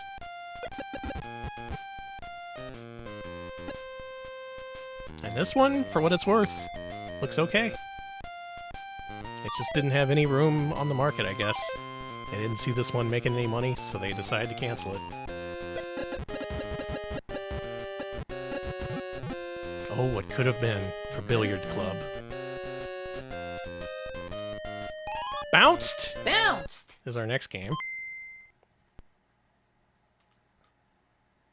Developed by Karma Studios. Karma, huh? In cooperation with Midas and Project 2 Interactive. This one was apparently canceled when the developer went bankrupt, That's not good. according to Hidden Palace. I like the art style in this. Oh, it looks good. Oh my god. Well, we got some bouncers. We're bouncing. Look at that sun. That's a really good sun. Can I get a bouncer up here so I can bounce off you? Hey, we gotta bounce! Whoa, that's an extreme pause menu. How do you bounce high? Yeah, I need to have some of you dudes up here. Someone give me something to bounce on. Hey, here we go. All right, there we go. We bounced. You bounced! Interesting concept. Graphics aren't bad for Game Boy Color. It's nice and colorful. Is this anything anyone would want to play? I don't know. Hi, I'm Mr. Sun. Are you a bouncy ball? That's pretty cool. That's cool by me. This has extreme Amiga vibes. More so than anything else we've played today. This dev is Dutch. Okay. Dutch, huh? Yeah, that comes across. I bet you they had some Amiga in their DNA. We all got a little bit of Amiga in our DNA. A little bit. Bombs? Oh, don't touch the bombs. Kaboom. Kaboom. Do you think this has a really twisted game over screen? Let's find out. I hope it's not like Felix or whatever. Yeah, the ball gets skinned alive. Oh, it just looks sad. Oh. I feel bad for it now. Sorry, bounced. That seemed convincingly like a retail Game Boy Color game. Okay. That seemed like a fully featured product. Shame they went bankrupt. Play some Bounced. But would I play some Carmageddon TDR 2000? For Game Boy Color? I was gonna say, would you? Oh, SCI, I know them. A lot of different people involved with this one. Alright, let's do it. Now, how do you adapt Carmageddon to the Game Boy Color? Like this. You ran over someone. Yeah, that's what you do in Carmageddon. It's basically an adaptation of the movie Death Race. I was like, this is just Death Race! Which I still need to watch.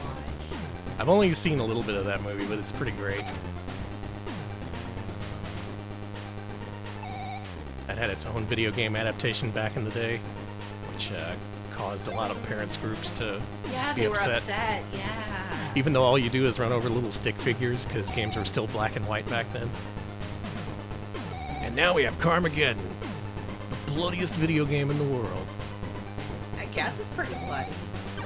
What do we have now that's the equivalent of this? A lot of games have been sanitized. We don't really have the extreme bloody, gory sort of game category anymore. You gotta go to the indies for that stuff now. Yeah. Mainstream devs are like, listen, do you like collecting items for 20 million hours? Do you like SpongeBob? We put SpongeBob in our game. Yeah, we got SpongeBob SpongeBob's in it. here. If you like SpongeBob, you'll pay for SpongeBob. I don't think I've told Chad about the dream I had about the SpongeBob prototype I found. You I had a should. dream. I found a SpongeBob Game Boy Color prototype, and it looked really creepy. And SpongeBob wouldn't stop cursing in it. It was a dark CGI SpongeBob at night, like nothing around him, and he just wouldn't stop saying fuck. Was that in text or was it voiced? It was voiced. Even better. And I just remember thinking, why is he cursing so much? No wonder this didn't come out. We did play some PlayStation SpongeBob prototypes where he was voiced by a British developer. And they were like, "Hey, Squidward, let's go to the Krusty Krab." I missed that. That's the thing. My brain took that one and was just like, what if it was Kurt? Yeah, your brain ran with it. Unfortunately, we're not going to see any SpongeBob tonight. But look, hopefully there will be a new Carmageddon release with DLC featuring SpongeBob, so that people will buy it. Next game. Carnivale. Is this based on like the HBO series? Almost definitely. Seen a lot of games from Vatical Entertainment. They were crapping them out. Vicarious Visions also made many unreleased games.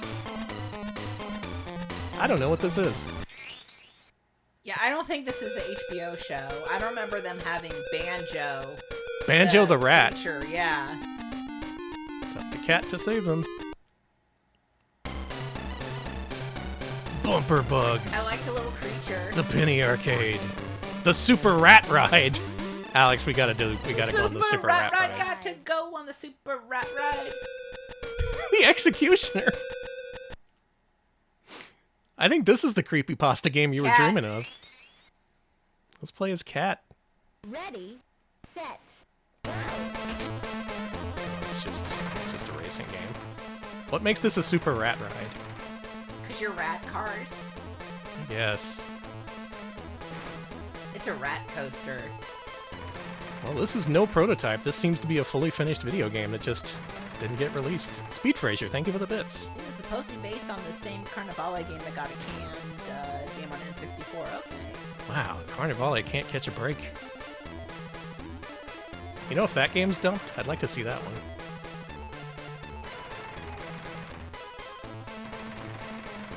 Super Rat Race, huh? Going pretty good. I mean, going pretty far. It goes pretty fast. This is an okay game engine. This roller coaster sucks, I just gotta say. Yeah.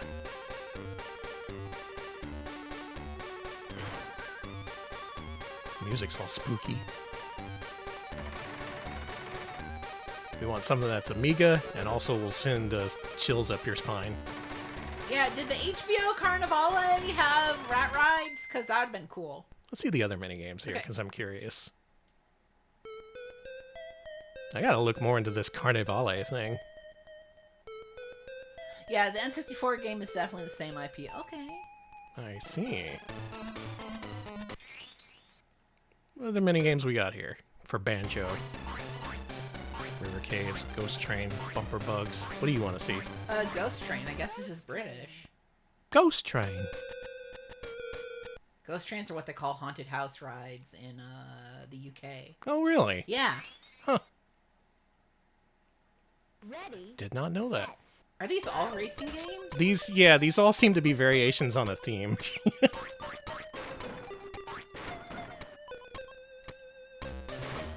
Well, it's about a haunted amusement park, and it's got rats. So basically they made a game just for Alex. Just for me, yes. And then it never got released. Turns out there's only one Alex. Unfortunately, yeah.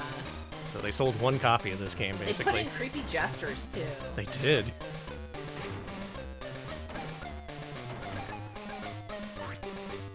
Finally, a game just for Alex. I'm happy they did it. Carnivale.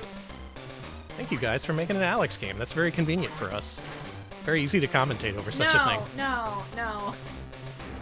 I made a joke about it being based on the HBO Carnivale, but it definitely is not. That is not a show for children. How about Carrera? Michelle Pamela Line, thank you for the 37-month resub. I went on a ghost train on the now long gone Weston Supermare Pier, and the only scary bits were the times when the air compressor from the ceiling blew air at you. Yeah, Oh, that's that would always freak scary. me I out. hate when that happens. It seems like we have another racing game here. A lot of unreleased Game Boy Color racing games, as it turns out. This aesthetic is Austin Powers core to me. Very Austin Powers. Okay, I wanna add the tracks. Let me add them. Okay, Let's go. Kyoto. let's go. As they say. Same devs as Austin Powers. Okay. That's Satan. Yeah. That's Satan. His name's Bub, isn't Beelzebub. That's just Satan. Don't worry about it. Okay. Good sound. Oh, it's a slot car racer, dude. Okay, this is different. So you let go around the corners, then you really lay the hammer down on the straightaways. This is something you don't see too much on Game Boy Color. Slot car racing. Yeah. I don't know. I think if this was properly marketed, this could have had a An chance. audience, yeah. This is at least something a little bit different. You gotta have something to differentiate yourself from the pack. Either slot like car it. racing or racing with rats. The sound effects for those are really good. You liking all the box cutters around the... Oh, Jesus! I love when you wipe out and take all the other cars with you. Yeah, true to life. This looks like a dangerous track we're racing on. Either that or we're racing on Dad's workbench or something. I think it's Dad's work. Man, that is dangerous. I just saw the box cutter. Yeah, a lot of tetanus risk on this track. Okay, I can see what they're going for here. This has a reason to exist. Yeah, it's a shame it didn't get released. I do like the crash, too. Equestriad 2001 The fuck? by Midas. Midas had such grand plans for the Game Boy Color, and it seems like only a fraction of the games they planned only came out. Let's play it. Okay. Horse jams. Horse. That's a hippo. Horse. It's That's a the- horse. Are you sure that's a horse? It's a horse. That's what horses look like. We can have different riders. Where should our horse be from? America? Let's go with a UK horse. Okay. I accept this horse. Oh, these are all real racetracks. Let's race. Dressage? You're doing a dressage event? This is an actual horse racing competition game. It's I was not gonna just... say, this is equestrian work. Yeah, yeah. Go, horse, go. Now I need a trot. Go. Go. That's not a trot. What's a trot to you, then? A trot means their legs go up higher, if I recall. Pick it up, Jingle Giddy Horse. up, Jingle Horse! Pick up your feet! Can I just leave?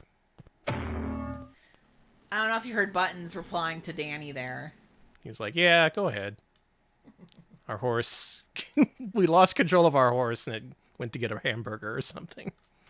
I don't need to retry that. What else we got here?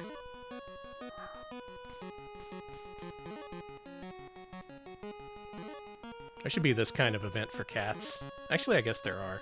No, I chose dressage again. No, I chose dressage again. Let's do cross country. Cross country. Buttons, if you can't see it, but Buttons is watching Yeah, he's making noises. Buttons is watching Danny intently. This horse is uncontrollable. Oh my god. This horse does not want to be ridden. Did they give me a wild horse as a joke? Oh, here we go. Here we go. Sorry, Mr. Horse. Again, good concept that I think has an audience. They just couldn't make it work in a finished product.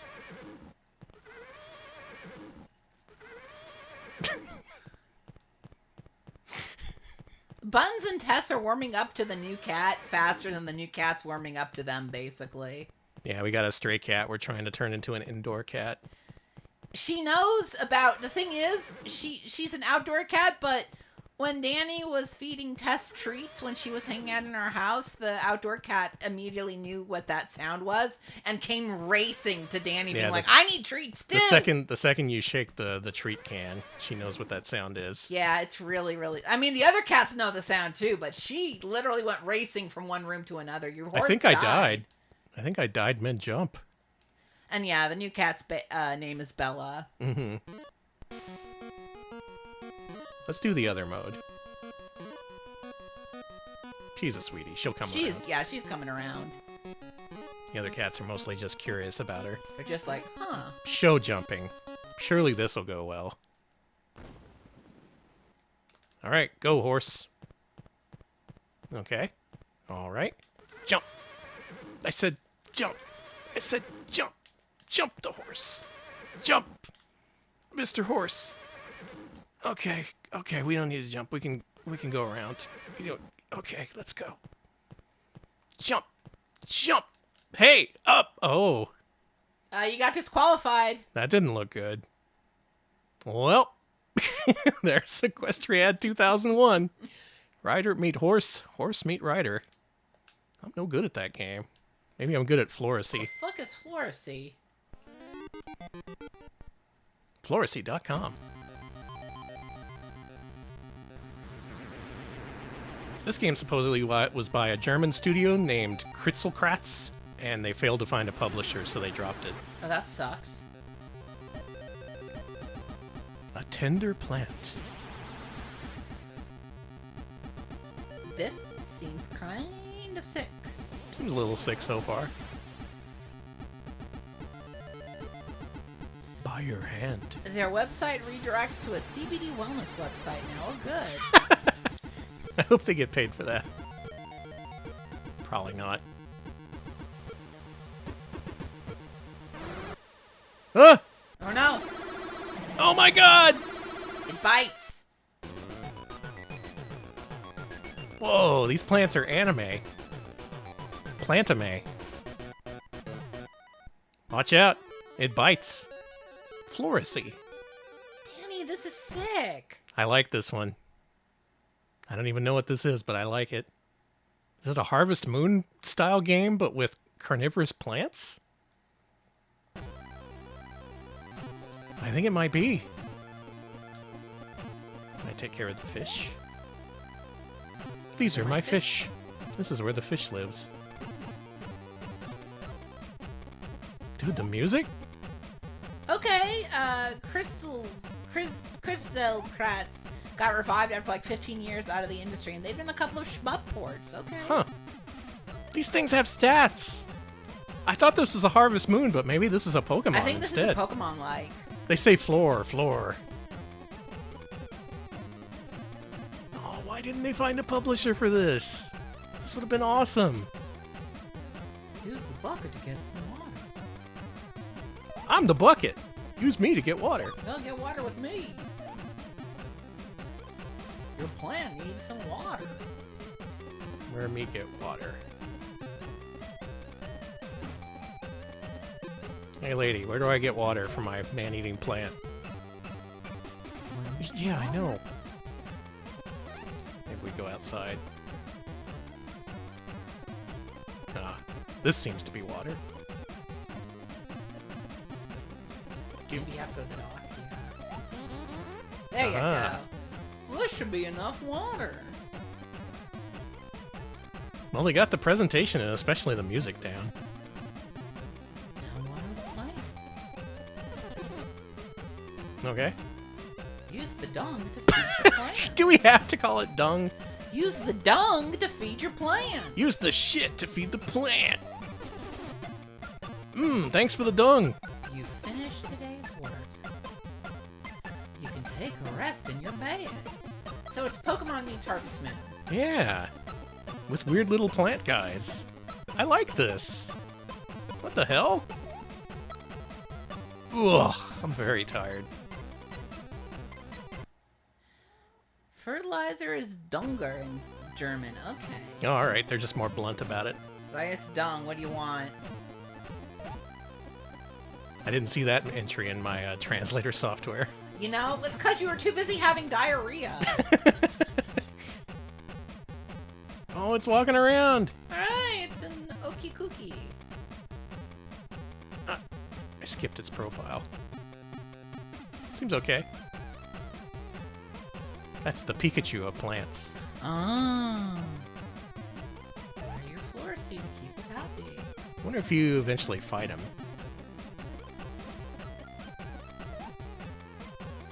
Your Florcy needs some water.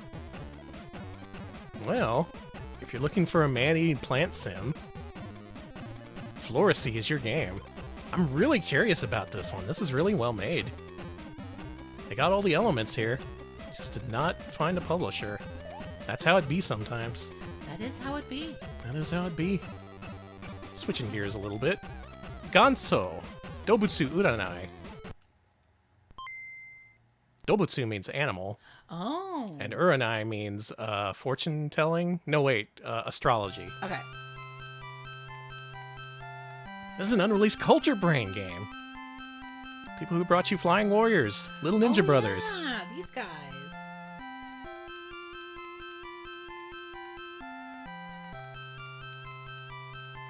Can't wait to have my astrology told by animals.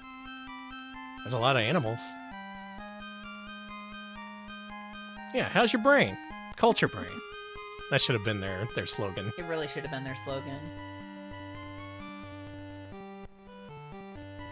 Wow.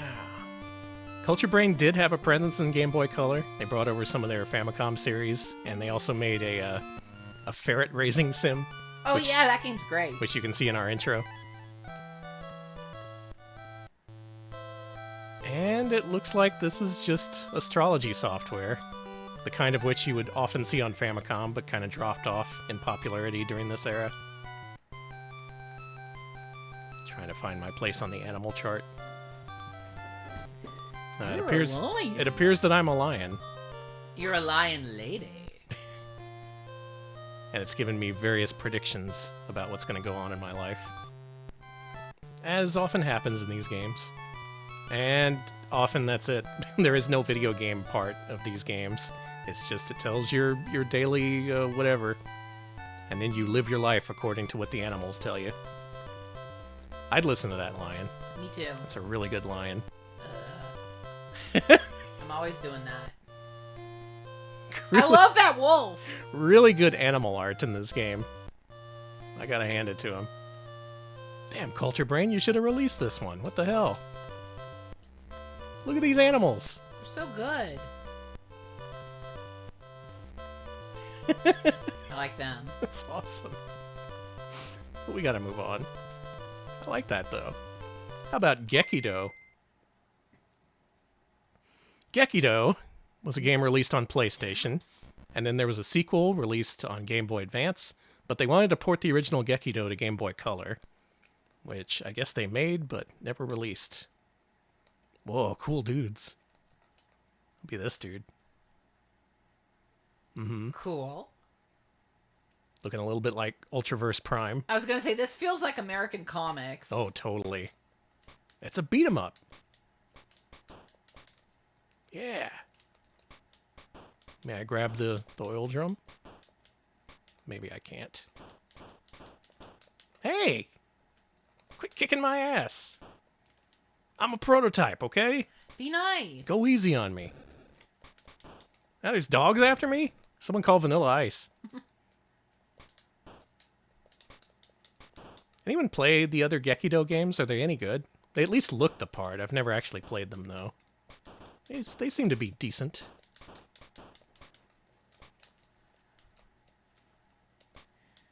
Joe Maduria. Maduria did the art. Okay. That sounds like a comic guy. It sounds very comic-y, yeah. Oh, I fell into the street Gekido hole. is basically the best attempt at a 3D beat 'em up on the PS1. Okay. Oh, wow. Even better than Legend? That game's pretty... It's a little jank, but it's kind of interesting. How does it compare to Fighting Force, I wonder?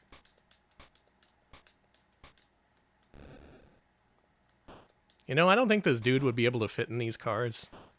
Danny, Gekido's soundtrack features Fatboy Slim and Matchbox 20. What the fuck? Yeah. See, you make me think they're together on the same track, but that's probably not No, true. they're not, unfortunately. That would be a team love up. Matchbox 20 meets fucking... Meets Fatboy Fatboy Slim, yeah. meets Santana. Meets Rob Thomas. Yeah. That is Mr. Matchbox 20. Oh.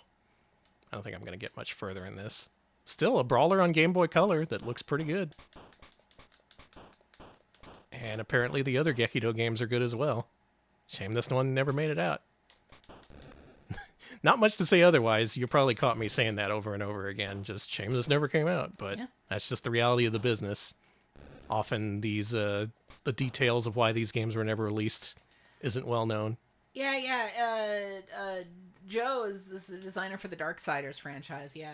Oh, man. Gets! Lotto Club. Are we doing Lotto? Well, we have our astrology games, and we have our Lotto games. It's like we're back in the Famicom era. Soon there's going to be an ESP testing game. You ever need help picking your lottery numbers? No! Well, there they are. That's it. Just like back in the Famicom day, these were cartridges that sold themselves on very specific purposes. And you would get your lottery numbers, and you would lose the lottery, and you would lose even more money by buying these games. Sepasai, thank you for the bits. Welcome to lottery numbers. You want some more? There you go. There's your lottery numbers. Pick 6. Okay. That's going to end up being the 6 winning numbers for the Texas Lotto next week. If anyone guesses those numbers, you owe me a percentage. Yeah, we get at least, like, $50. Yeah, give me $50 at least. Gimmick Land? Buy me a ticket to Gimmick Land. This is an unreleased game by Alpha Dream, the people who made the Mario and Luigi games, as well as the various Hamtaro games for Game Boy Color. So these guys know their shit. This is already great. This looks awesome.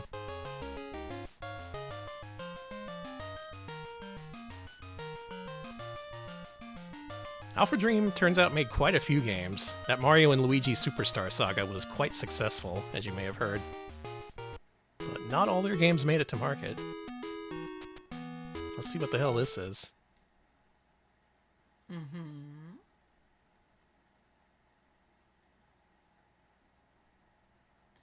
This eventually became Tomato Adventure on the GBA, I believe. Okay. Oh, okay. Yeah, it says we're in the Ketchup Kingdom. That tracks. Okay, so this did come out in some form. That's good. But initially they planned it for Game Boy Color. Those are tomatoes, alright.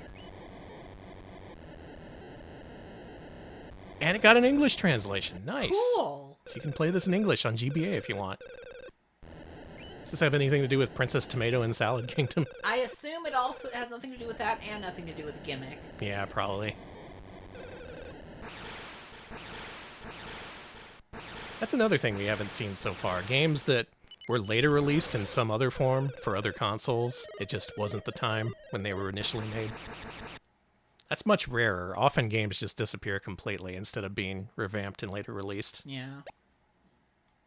So I'm glad this one didn't suffer the same fate, because it looks good. Freaking TV. People don't bang on their TV anymore because TVs are just too fragile. It said push A to pound on the TV. That's what I'm doing. You broke it. No, that's what it needed. Okay. Yeah, that's what it needed, honey. Whoops.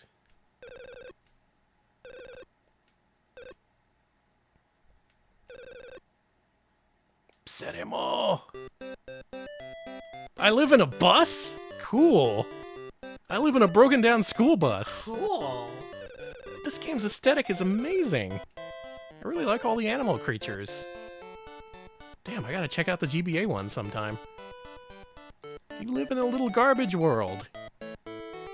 Hello, Oh, man. garbage world with all the cans.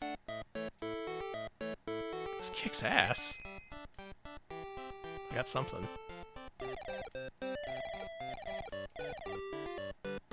Well, there's a whole adventure here to explore. But maybe you're better off playing the GBA one, it being actually released and in English. Still, nice to see it on Game Boy Color. Awesome. Awesome. Awesome. Now let's go to the casino. Oh, man. Living in a van down by the river. Yeah, he lived in Tomato Kingdom. Bunny girls. I think I saw a Jester, too. Did you? Whoa, cool cowboy. Alright, I like him. What's so grand about this casino, anyway? Uh-oh.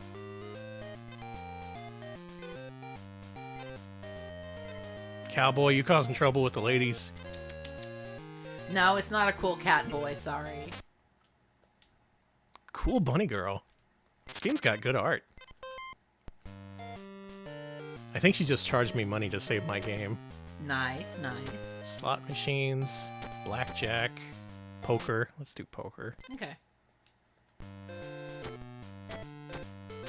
Oh, video poker. Okay, I can do this.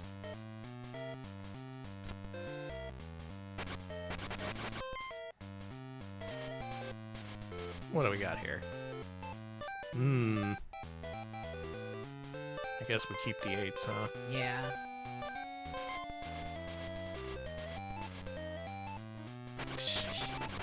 I Whatever. love gambling. This is the one. This is the one where we get it all back. Hey, 2 pair. That's good. 2 pair, I win. You win 10. It's casino. It's gambling. A lot of these games, a lot of them were released. Many of them weren't.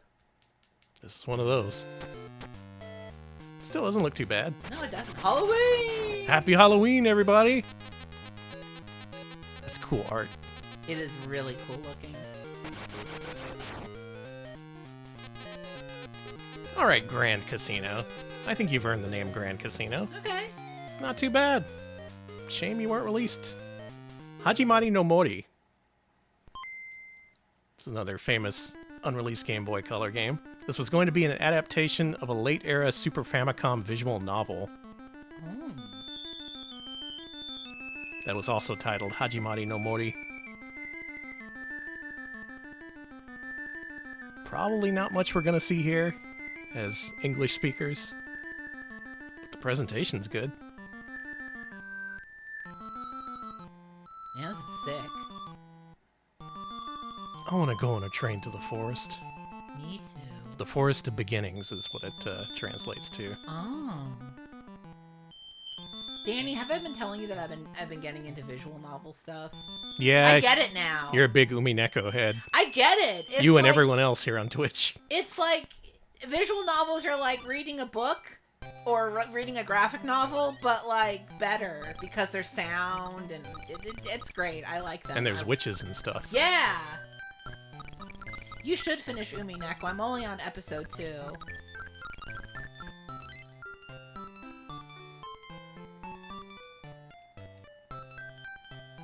This one's interesting because the Super Famicom one was so late it was only released on rewritable cartridges as part of the NP program.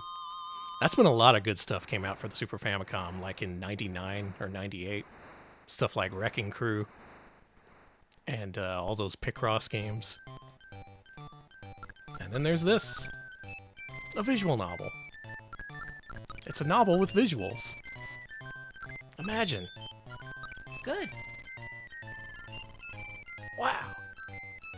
Seriously though, this does look good. I just wish it was in English. There is a free English visual novel called Jester that okay, I need to play that. Infinity. Infinity? What's this? This one seems to be programmed for Game Boy Mono, not Game Boy Color. Okay. Let's force it into Game Boy Color mode. Okay. Maybe that's what it needs. Aha. Nice.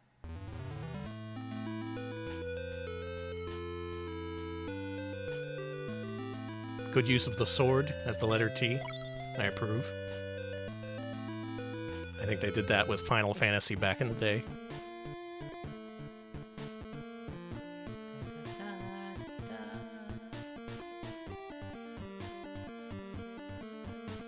It was either a weird header or it was just GB, but it was only Game Boy Color compatible. Oh, okay. It's probably just a matter of renaming the file. I didn't do it. Well, shit. Everyone's dead now. Well, you killed him. Whoa, English. You killed them!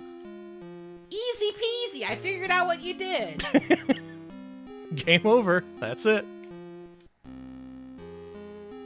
Wow. What a tragic tale. And then some other shit happened over the next few hundred years.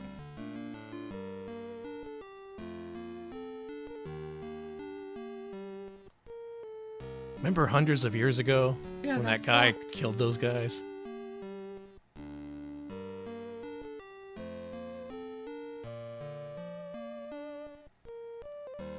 I've heard of 100 Line. Yeah, I've been interested in that. Yeah, yeah. I haven't played a Danganronpa, so I don't know what that's like.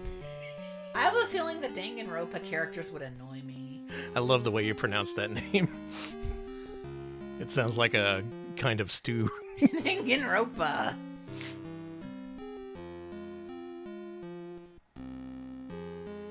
Well, shit, everyone's dead in this world. You call it infinity, but there's nothing but death.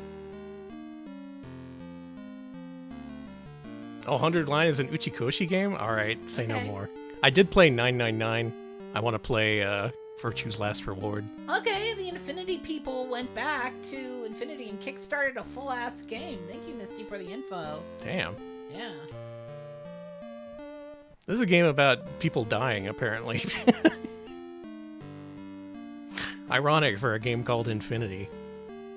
Maybe life, the life cycle itself, is the infinity. Present. I get a present? What'd you get me? And now we raise man-eating plants.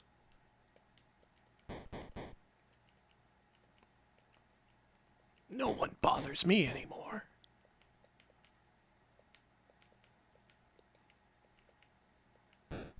Just come in and kill me. I'm just plain old common Connor now. I'm just regular Connor. Living my life as a regular Connor. Wonder who made this. It being in English suggests it's not Japanese. Did I take notes for this one? I sure didn't. Maybe this one is just shrouded in mystery. Mystery. Mystery RPG. What the hell could it be?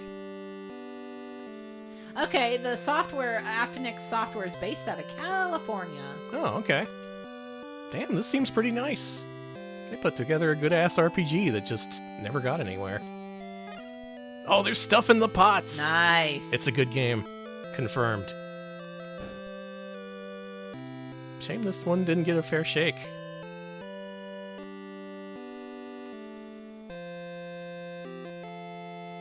Yeah, a lot of moms are saying that nowadays. We should move on, but still. This is sick. This is a good-looking one. One of the more complete games we've seen tonight. One of the more intriguing ones. Woman. What is the mystery of this woman? We'll never know. Now here's one we've seen before. Jaguar Machine, Sashi Shinyo, Kirby Family. Kirby Family. This. Oh, I know this. This is the game that we featured during our Kirby spin-offs and minigame stream from a few weeks ago. Developed by Natsume, this was going to be a game that tied into a sewing machine. A real physical sewing machine that you could print Kirby-related patterns on. Many different Kirbys, many different characters. Unfortunately, the machine itself is not emulated, so if you try to print any of these, the games will freak out. Aw. But it has various different options for different configurations of the sewing machine. He's so cute. Let's print. Stop! Oh, it's telling us to check the cord between the Game Boy and the sewing machine. Still, it goes to show just the variety of peripherals that were available for Game Boy. There was a fish-finding peripheral that actually judged depth of water and told you if there were any possible fish around. There was, like, various diabetic testing solutions as well. Oh, yeah. Game Boy could do pretty much anything. Even make printing for freaking sewing machines. Well, almost. Almost. Almost. Sorry, Kirby. Jibaku-kun. Jibaku-kun? Uh-huh. This one was going to be a collaboration between Media Factory and Interbrain, and it was an action RPG based on an anime and manga series. Anyone heard of this one? I have not. Fish Finder peripheral also has hot jams. Nice. Good. 12 World Story. I get the feeling this is another RPG, so we're not going to see much of this. No. We're seeing more and more of these games on Game Boy Color compared to regular Game Boy. Got some good animation. This anime is strangely well known in Brazil. Shout out to Brazil. Shout out to Brazil.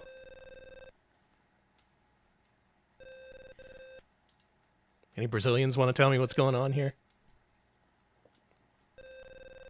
Yeah, that's the Blue Bomber. They call him Blue Bomber. They call him the I've heard Blue of Bomber because he's blue. Oh. They call her the Pink Bomber because she's pink. Maybe. That's what they call Barbie, the Pink Bomber. They were talking about something called the GT, which stands for Great Child. Whoa, what? Holy shit. We got a Tales of Fantasia over here? Okay. Dude, you can... There's combos. Wait a minute. Hang on a second. Oh, man. It's got hit stop when you jump kick through a bunch of enemies. Oh, it was the first battle you were meant to lose. I see. This looks awesome. What the hell? Is this game sick? I think it might be. They call him the Miles Davis Bomber because he's feeling kind of blue. Good, good. Yeah, this is great for Game Boy Color. It looks amazing. Yeah, so much effort. I assume the battle scenes all look like that, where you have direct control over your character. Pretty nice. And thus our story begins. You can experience it too. If you play, what was this called? Jibaku-kun. Zero no Ki no Kajitsu. Oh. Play it. Why not? Play it. What do you got to lose? You may also play Kanji Shishu.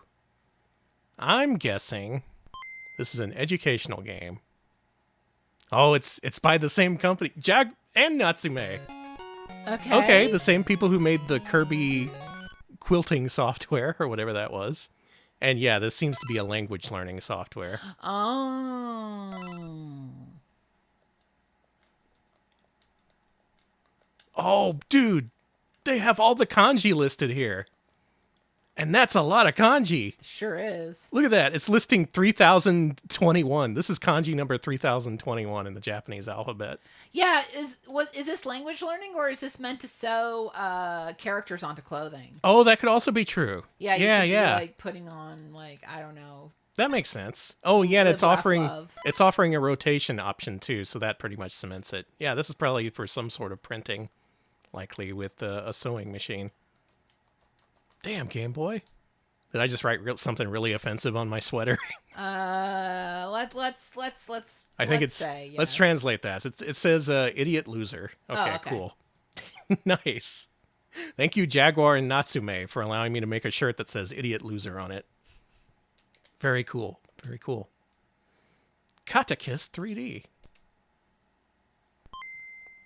Yeah, you wrote I have diarrhea. Good. So this game has a celebrity attached to it. Which A one? gaming celebrity, that is. Oh. This is Alex, come on. Okay, who? Be excited over gaming celebrities. Okay, which the gaming celebrity? Oh boy. This is developed by Manfred Trins, creator of Turrican and other games. Okay. That's actually kind of sick. A very technically minded person who often pushed the boundaries of what was expected from hardware back then. Made some Super Nintendo games. which are very little known other than the Turrikins. And this looks awesome. This is on Game Boy Color. Amazing. I've seen GBA games that look like this, the Iridian games, but holy shit. Yeah, this is a Manfred Trends game, all right. Holy fuck.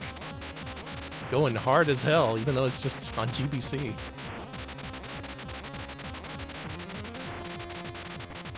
Got us a forward-scrolling shooter a la Microcosm or Nova Storm. Except it's on Game Boy Color. That's mind-blowing. Mr. Trends, I'm so sad you didn't find a publisher for this. Seriously, this is sick. What the fuck?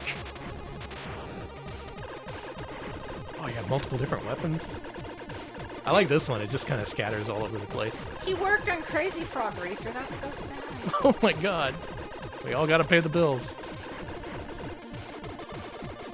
Oh, the red one looks good. Alex, this is a video game. This is sick.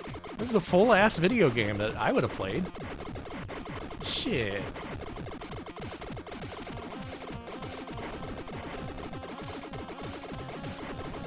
Wonder what old Manfred's doing nowadays.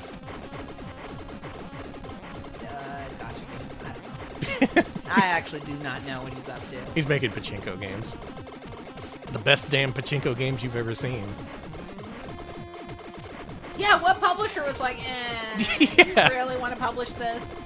I don't know. It's a slot we could use for more Austin Powers productivity software. Jesus Christ. Manfred. Manfred, you're crazy for this one. You're crazy for this, man. Whoa, big dude. Even the explosions look awesome. Wow.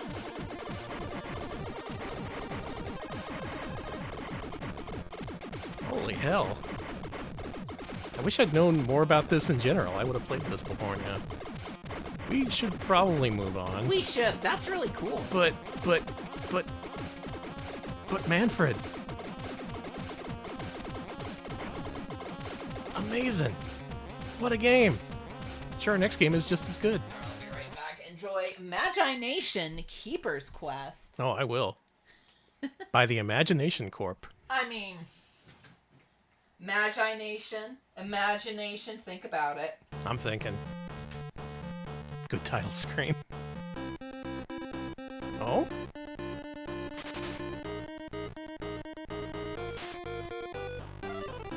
No. Yeah, I guess we should. I guess we should. All right, let's do it. Now, Imagination, far as I know. Did I take any notes for this one? This is a puzzle game spin-off of a Game Boy Color game that was released. It was just called Imagination. And this game, though it wasn't released for GBC, it was eventually released for PDAs and cell phones. So this got a retail release in some form, just not on the Game Boy Color. Imagination, they wanted it to be some sort of big franchise. And as far as I know, only a couple of games made it out. It was a card game first. Wow. So from card game to Game Boy Color to puzzle game spin-off for PDAs. What a trip. That's good. This dialogue is really funny. How's the Magi-nation? We're making up new creatures. Cool. Didn't Magi-nation come out in some form? Yeah, I was just saying it had an actual game that was just called Imagination, and this is a puzzle game spin-off. Oh, okay, yeah, because I'd heard of Magi-nation before. Mm-hmm. They wanted it to be way bigger than it was, apparently. Sorry. Yeah, I thought the kid's name was Salary, too. It's like Salafi. My main man!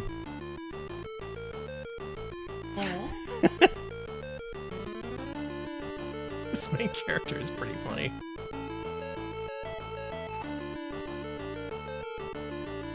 Fossick. Fossick. Salafi. Strag and Fossick! Hi! Well, if she's going, I'm going. The Salafi sponsor? Yeah. By me. Woo!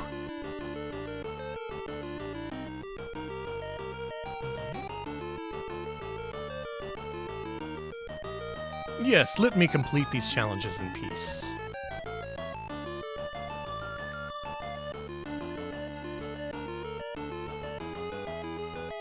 What you got in here? Some kind of maze? Some sort of labyrinth? And told me a whole lot about these mazes, so if you want a hint about the next one, ask the Yaki! Good luck! I'll figure it out. Alright, here we go. Whoa, shit! Okay. Is this some sort of active puzzler, like Adventures of Lolo? Where you risk your life to... Jesus. Yeah, this seems very Lolo-esque. Mm-hmm.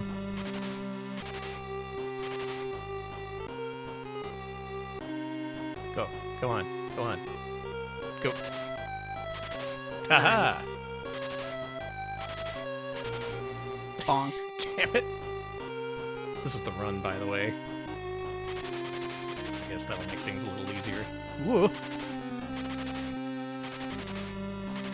There's too Got many... eated! There's too many giant pill bugs here in this dungeon.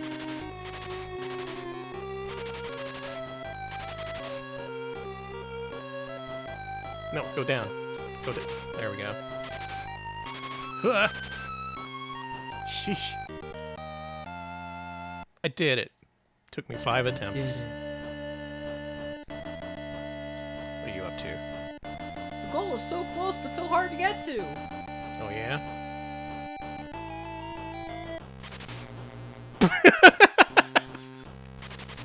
Oh my god!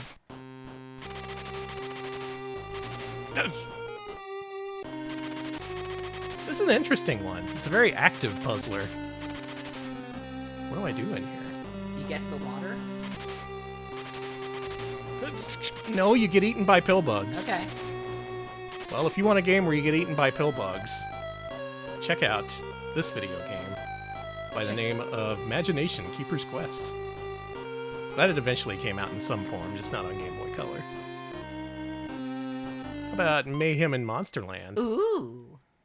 Look at this little guy. Oh my god, look at him! This was ported from C64. This is apparently a pretty famous C64 platformer they wanted to bring to Game Boy Color. This reminds me of Alfred Chicken. And this is just a proof of concept. There's not much of a game here. I love him. Yeah.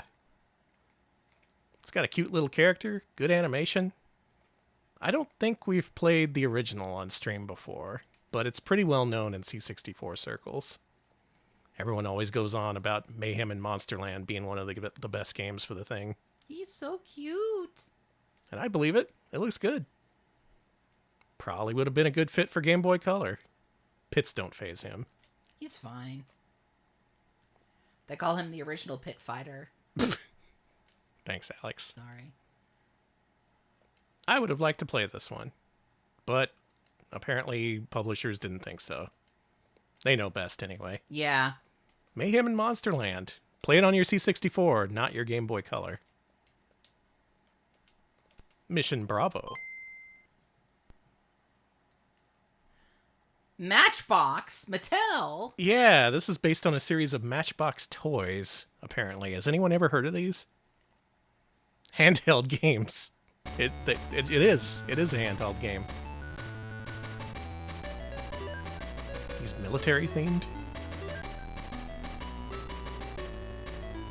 Desert Okay. mission. Oh, tank game. Place vehicle. Select orders.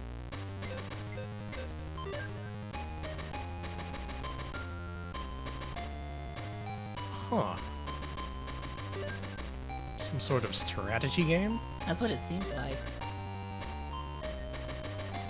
Yeah, Matchbox is just cheap Hot Wheels.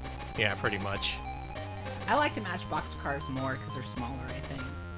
Hot Go. Wheels were like too fancy for me. It's just like, what are you... I'm not good enough for this.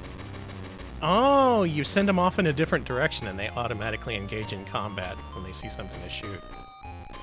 Oh, and you can take direct control over them. How about if I just roll over your shit because I'm a tank? What about that? Does that work? Seemed to work well. That would be nice strategy if I had a tank. Just run things over. Fuck this, I'm just gonna run your shit over. Because I'm a tank, that's why. Yeah. Do I even need the other vehicles? I can just... You can just you can say you're tanking it. You could say that. I wouldn't. Yeah, fair. This tank. Uh-oh. It's tank versus tank. You can't just run over another tank, can you? It's a battle of wills. I did it. Anyone else want some? Anyone else want Mr. Tank to run him over? Oh, a pyramid! We learned all about those on Monday. Oh, yeah! And how much Tutankhamun sucked. They're like, this guy sucked, he's dead, whatever. Don't put a 9-year-old on the throne. Nobody will listen to him. Nobody wants to take orders from a 9-year-old. That's true, no one does. Even if he is King Tut.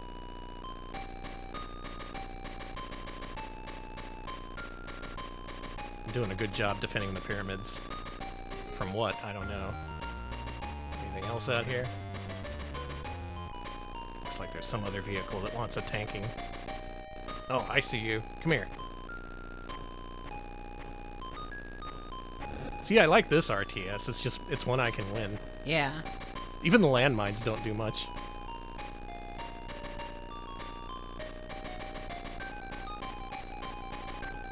Take that, Jeep. I'm unstoppable. Maybe these toys weren't as popular as they thought they would be, or there just wasn't a market for this specific sort of use of Matchbox toys. Still, there was a premise here, and they executed it seemingly pretty decently. This probably deserved a release. That's a shame. Sorry, Mission Bravo. Sorry, Mission Bravo. Mithri. Mithri? Mithri? Oh, no, I meant to delete this one because it doesn't work. Okay, never mind. That's the unfortunate thing. A lot of games available on Hidden Palace I mentioned are in strange formats or just otherwise aren't suited for something that isn't just original hardware. Maybe you can hack them to get them to work. Maybe they're possibly like partially functional, but there's a lot of incompatibilities you have to grapple with. Yeah. This one, though, this next one, I know this one works. Pokemon Picross for Game Boy Color. This would have been sick. They never released this. Much, much later on, I think there was a Switch or 3DS Pokemon Picross game, but they had this idea back in the Game Boy Color era. This has a full English translation patch. Good. Nice. All right, you can play this in English if you want. No, give me the real shit. Give me the Pokemon Picross. Pikachu's here. All right, Pikachu, don't die. Pikachu says Pika. Give me this one. Okay, it's gonna be the hardest one. Yeah, give me the hardest puzzle you got. Oh, can I do this with Pikachu watching me? I don't need a hint. Who do you think I am? Y'all, something you gotta know about me. I love Picross. I have like all the Picross games on Switch. And those are like the ultimate. Jupiter, the people who made these, they've also made their own spin-off Picross games that aren't called Picross. Luckily, Nintendo let them spin off and do their own thing. It's what they're good at. They should make Picross games forever, in my opinion. I agree. Wonder what Pokemon this one is. Damn, you're so good. I've played a lot of Picross. What's this one looking like? The freak. Yeah, the Freak. There you go.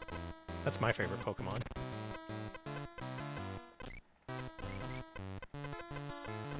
Anyone? Sorry, I'm just engaged. If anyone knows what this is, shout out your guesses in chat. Teapot. It's Pikachu! I don't think this is Pikachu. You don't think so? It doesn't look like it. Dratini. Oh, I see a Dratini, yeah. Could be a Dratini. Ekans, could be Ekans. Could be. Alright.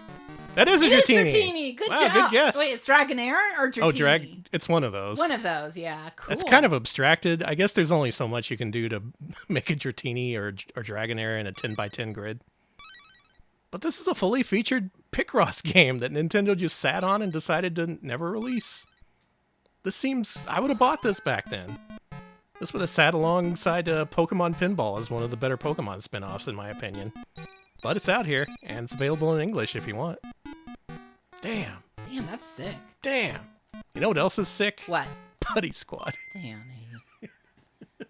You're not allowed to lie on Twitch. How many times have we seen Putty Squad on stream? From the Amiga to the Super Nintendo, that's a logo. Cool logo. Thalamus. You know, the famous Putty from Amiga. Mm-hmm. And the PS4. Oh, this is early. Okay. Well, this is it. This is a game where you control a blob of putty. And if you're familiar with the other versions, you... What?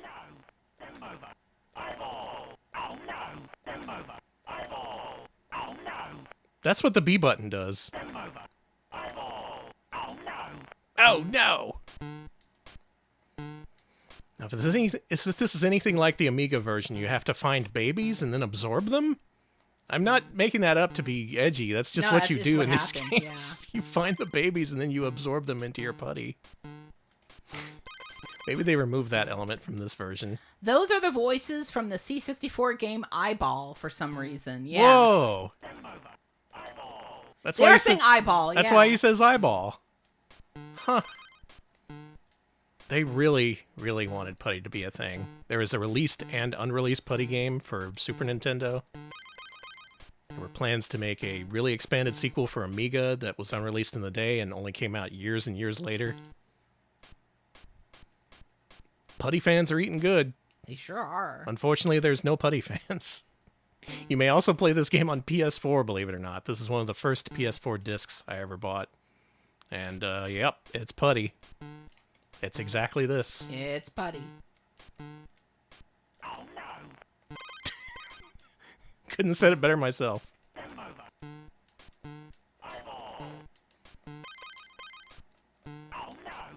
Oh no! Eyeball. Sounds like play ball. It sure does. You're putty and you collect stars. Need I say more? No, you need not. You're right. Revolt. This one, you might have played on PC or Dreamcast or PS1. Oh, yeah! This is about little RC-controlled cars in these oversized real-world environments. Now, one of these builds works and one of them doesn't. We'll find out what it is, which one this is very soon. Toys in the Hood.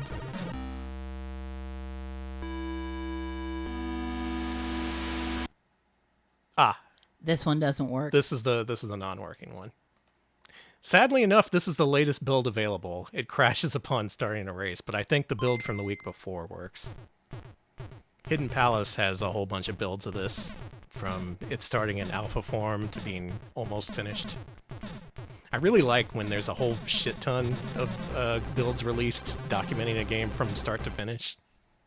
That's how we played that SpongeBob game with the weird voices. Oh, I love that game. Hey, here we go. 100% sure that game was why I had the dream about the cursing SpongeBob prototype. Oi, Squidward, why don't you go fuck yourself? You wanker. This is fast. This seems okay. I remember playing this level in the Dreamcast demo. It's just a street with a bunch of cars in it. But there's huge cars and you're a little car. Look at that big car. That car's huge. What can a tiny car do in this world? Nothing, that's what. Weirdly enough, I think this would have been real suited for Game Boy Color. Kids would have liked this premise. It's They just like this little one. cars. Yeah, they like little cars. They love leaving out little cars for adults to step on. It's funny. They think it's hilarious. And they're right. Ain't nothing funnier than adults stepping on a car and going, "Arg!" Danny, you're in the Kevin McAllister mindset. That's me. I'm the Kevin McAllister mindset. You heard of the gorilla mindset? This is much better. Much more dangerous, too. Let's go in the sewer, I guess. Enjoy the sewer, Danny. Don't race your RC cars in the sewer. Why not? They'll stink. Another racing game going unreleased for Game Boy Color. Many such cases. This one seemed promising, though. But we should move on to our next game. Yeah, let's see what's next. We're almost at the end of our little presentation. We've seen like 80 games in the last couple hours. And now it's time. Now it's time for something really good.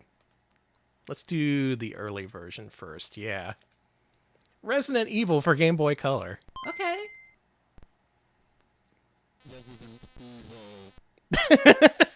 Turn it up. I want to hear that again. Okay.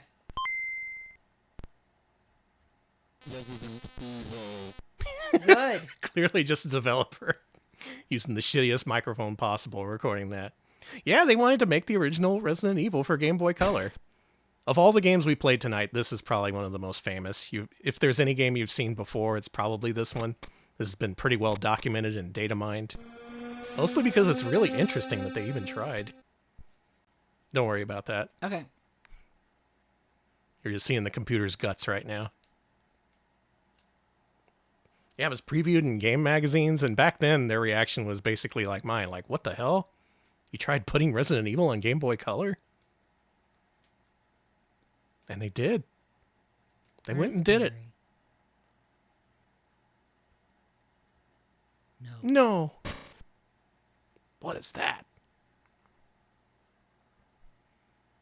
I'll go and check. Okay, and I'll stay. Jill and I will stay here in the hall in case of an emergency. That's Wesker. That's a good Wesker. Thank you. Chris, take care.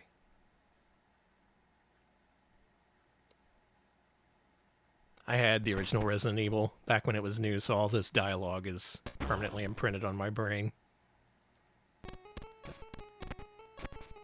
Well, the Game Boy Color couldn't do the big dining table, but we do have a dining room. And look, it keeps the whole different camera angles and changing perspective and all that. Chris seems a little oversized for this environment. He seems though. really big. We'll take the wood emblem. Let's go and meet the first zombie over here. You wouldn't expect this to be so fleshed out and seemingly feature complete at this point, but it really is. This goes way beyond proof of concept to something they actually built. There he is. Looks good. He's eating that one guy. What was his name? Brad? Yeah, Brad. Brad the dead man. Well, do I need to equip my gun? No, I know you're a member of STARS, Chris. Oh, I got equipped. I do equip. Yeah, okay. You know, we should just use the shotgun. Yeah, just shotgun his ass. Zombies are weak against shotgun. I don't like it.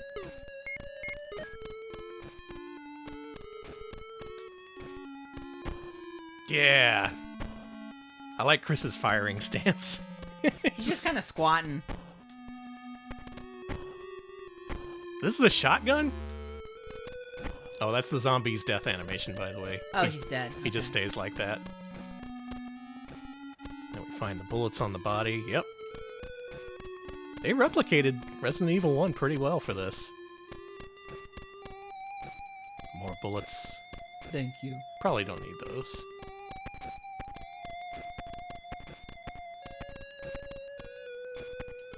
Between this and the Manfred Trends third-person shooting game, Game Boy Color could do a lot more than what you would think based on what was released at retail. They pushed it pretty hard. You guys, zombie! There's zombie! They ate Brad! Brad! They ate him! They ate him! Let's see the somewhat later version now, Okay. because there are multiple builds of this. From what people have mined from the internal data, there's a lot more of this game here than what you would think. Not all of it is accessible just by playing through the game. Often you have to hack the game just to get the later scenes seen, if you want to see the scenes. I do like to see the scenes. Warning, this game features scenes. It's just Brad, it's fine. Yeah, that's true. No one cares about Brad. You may also be Jill Valentine. She's a member of STARS. Oh. And in this story path, you get Barry. What a mansion. What a mansion. Where's Chris? Don't open that door. See, every line of dialogue permanently in my brain. I freaking love RE1. It's so good. Weirdly enough, I've never been able to get into any of the other Resident Evils. Just, I was obsessed over Resident Evil 1 when it came out. 4 is okay, I guess. Chris is our old partner, you know.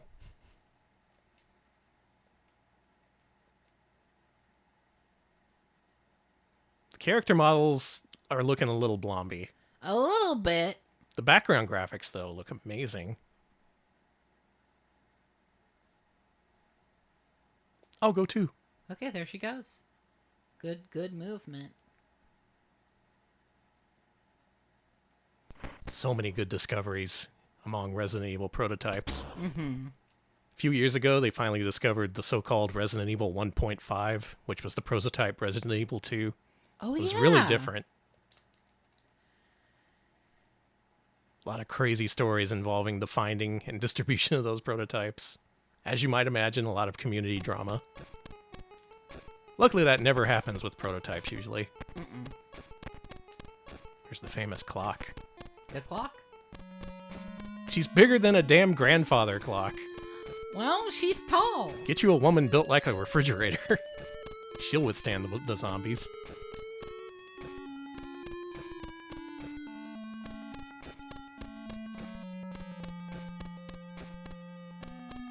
Blood. Hope this is not Chris's blood. See? I remember that. Have you even played Resident Evil 1? Yeah. Oh, okay. Woo! He said the line, baby! He said it!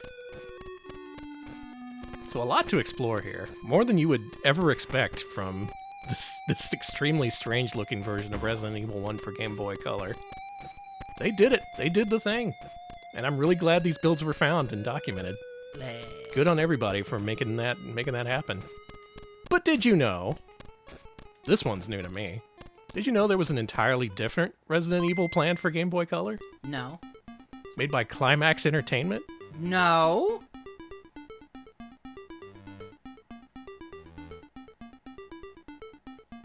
Resident Evil 15. 15?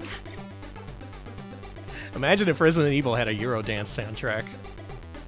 This one just lets you pan across various environments. There's no gameplay in this. But it shows you that multiple developers were trying to bring Resident Evil 1 to Game Boy Color. And in some ways, this one looks better graphically. Yeah, this is British Climax, who did the MotoGP games, I think. Oh. They were mostly known for motorcycle games. Yeah, where's the other 14? Service game, thank you for the 50 bits. The best thing about Resident Evil Revelations 2 is Barry's daughter revealing that he tells the Jill sandwich story so often that everyone's gotten sick of it. That's cool. I would tell that. Remember that time I rescued my friend from being a Jill sandwich? That was pretty cool. And I said that like a cool action star? And yeah, now we've seen the entirety of this demo. Okay. Often these are just rolling demos presented to the press or publishers trying to drum up interest. Unfortunately, Resident Evil 15 did not get released. Still, good start. Just they never got a chance to flesh it out. Now, Roadsters, I believe, is a game that came out for a bunch of systems back then. Game Boy Color, not one of them. Y'all ready for a Titus racing game? There's Tina, Chloe. Marvin looks like a dork. Marvin! Marvin, you're a dork. Marvin looks like one of those gray Martians. Yeah, They painted to look like a human. You can tell this is French because it says start to validate. Let's go validate our parking Okay. in Japan. Police certain. Weather dry. Whoa, whoa, whoa, whoa, whoa, whoa, whoa, whoa, whoa, whoa. Huh? Hello? Okay, all right. Does the game look like that? The answer is no. The game does not look like that. Oh, listen to that exhaust note. It's beautiful. Ah. Turn the audio down a little bit. No one makes them like Titus makes them. Oh.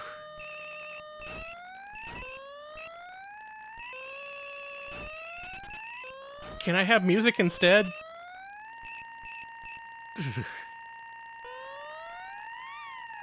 Oh no, now there's a police siren. What a beautiful soundscape. Your game sounds great. I can't hear it on the show floor of CES, but good job. Keep it just as it is.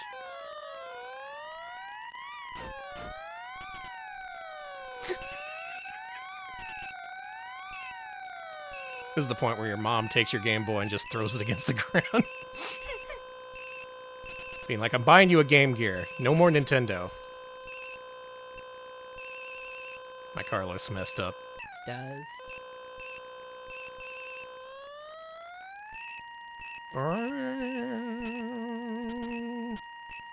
We're almost done. 5% more to go.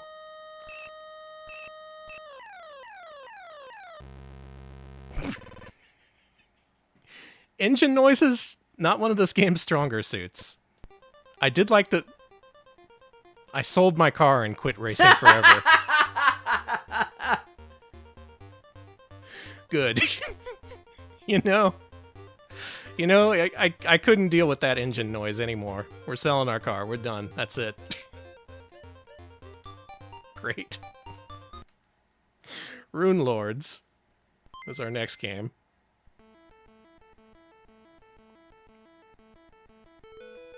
This was to be an RPG produced in cooperation between Sapphire and Kemco, who years later, they would pivot entirely to RPGs. Yeah. They still make like 12 of them a year. It's really kind of incredible. You know me. Look at them! Theron Main's free. These are just some guys in business. These are just some dudes. They look like a new wave band. Whoa, these poses. These are really good poses. I want the throne. No, I want the throne. Boys, you both can have the throne if you kill each other like idiots. Okay, Dad. I wonder what kind of game this is. Oh. Well. Sorry, Theron. You got your stomach lightninged. Ow, my tummy. You're such a little dude in this. You can jump? My lord, you're still alive! But apparently my brother is not. How long have I slept? 26 years?! Holy shit! You were waiting out here 26 years?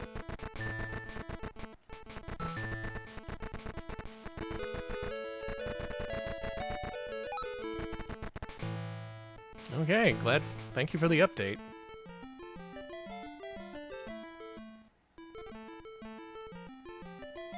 Oh, these are bodies. I thought they were just glitches. No, they're bodies. So this is more action RPG, it seems like, than Kemco's usual fare. Or maybe this is turn-based. Uh-huh. Are those rats? Yeah, those are rat little freaks.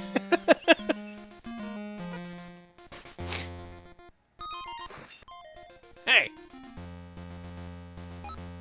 I'm gonna weapon you. Nice, you killed the rat. You don't have enough my points. You don't have enough MV points. Oh, MV points. Yeah, alright, I guess I Gotta pass. wait for the next round, yeah. I'm gonna get this rat. See that? You got the rats. This seems okay to me. It seems pretty well fleshed out. I might play something like this. Yeah. It seems better than other Game Boy Color games that were released.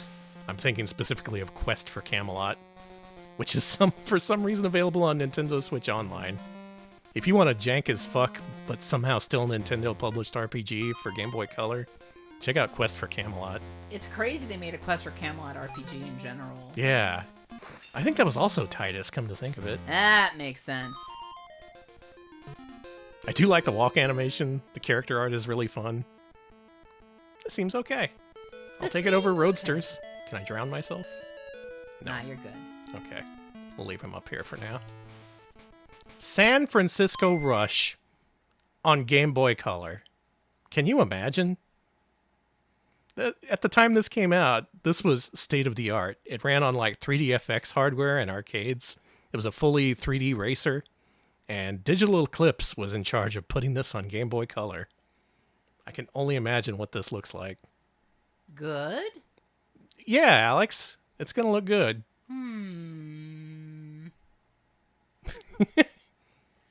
That's a vehicle. That's a car. That looks kind of like your average car. Whoa, wait a minute. Maybe this is good. Holy shit. Oh my god. Danny, what the fuck is this? We've seen all kinds of racers tonight. We've seen behind the back, we've seen overhead view, but haven't really seen one attempt this sort of pseudo 3D.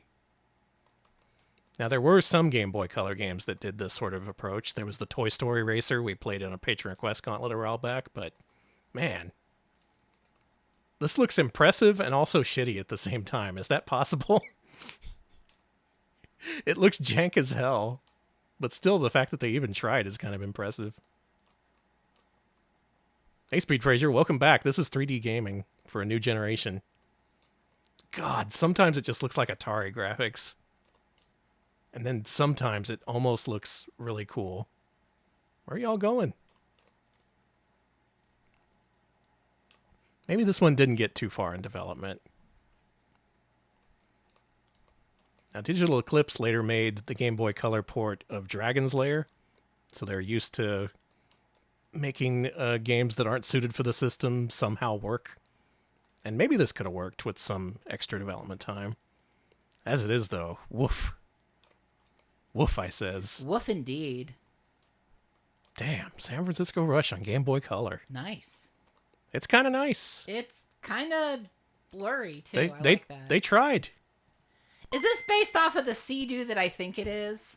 Like Probably. the little Sea-Doo vehicles that were really popular for a while? So We haven't seen enough racing games, and we haven't seen enough Vatical games. Now it's time for Sea-Doo racing. Sorry, I remember the I had a family friend who was really into Sea-Doos. Sea-Doo Hydrocross.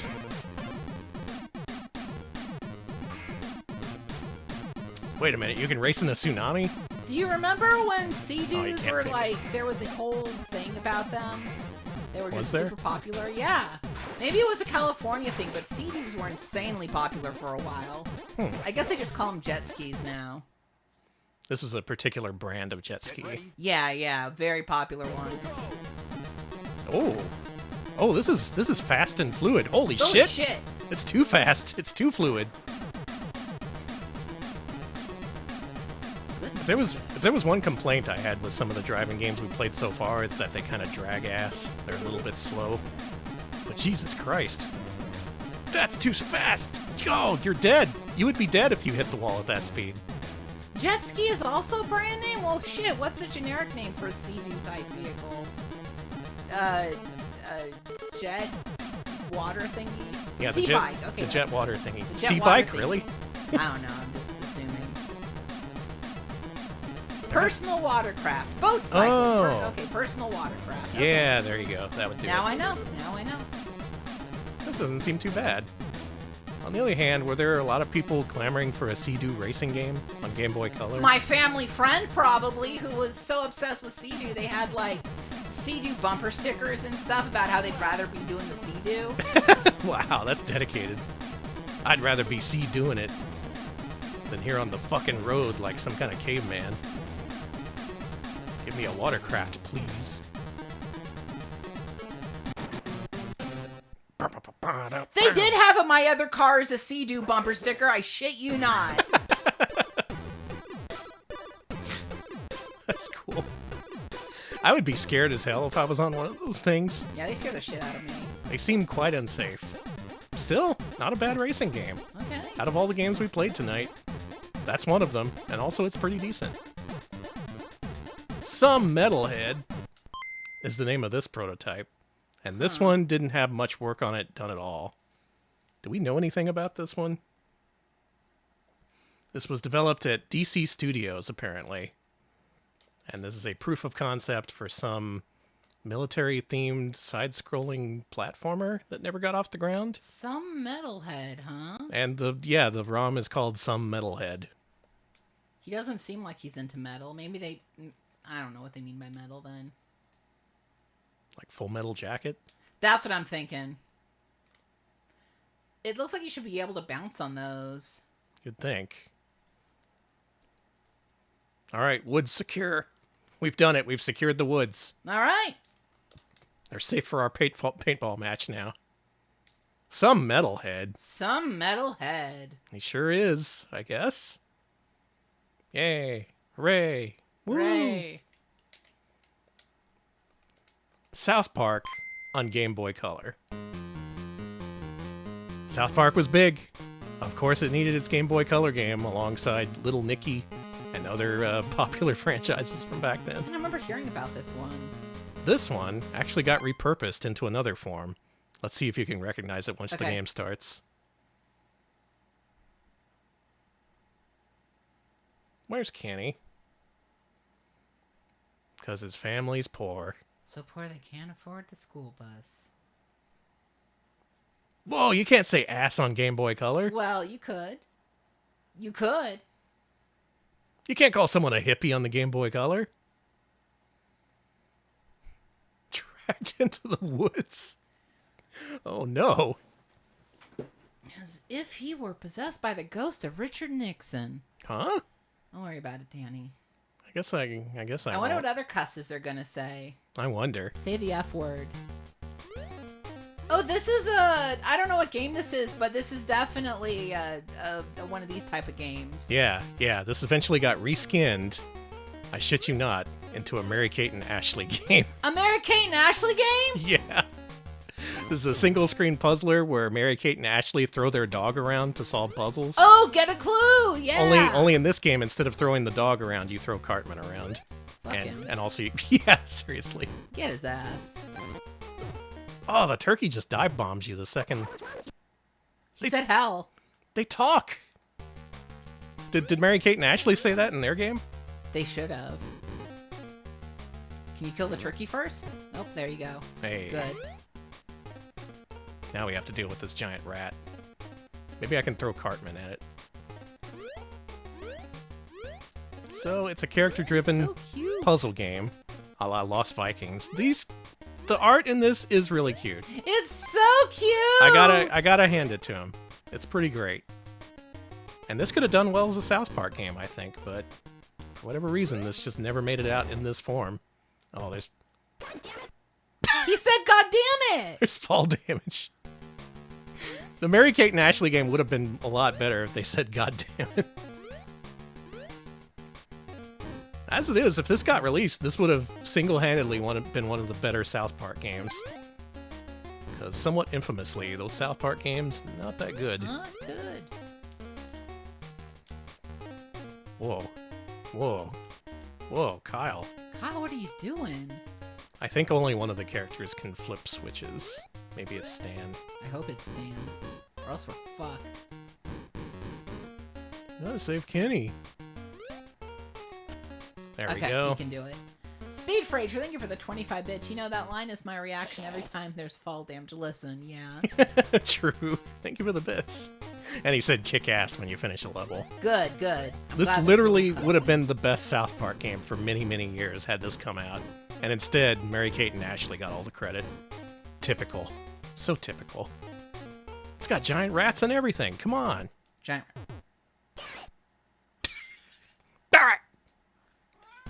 Couldn't have said it better YouTube myself. buttons.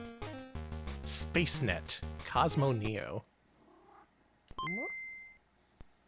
There's a purry cat who wants Attention. attention and wants to be on the microphone.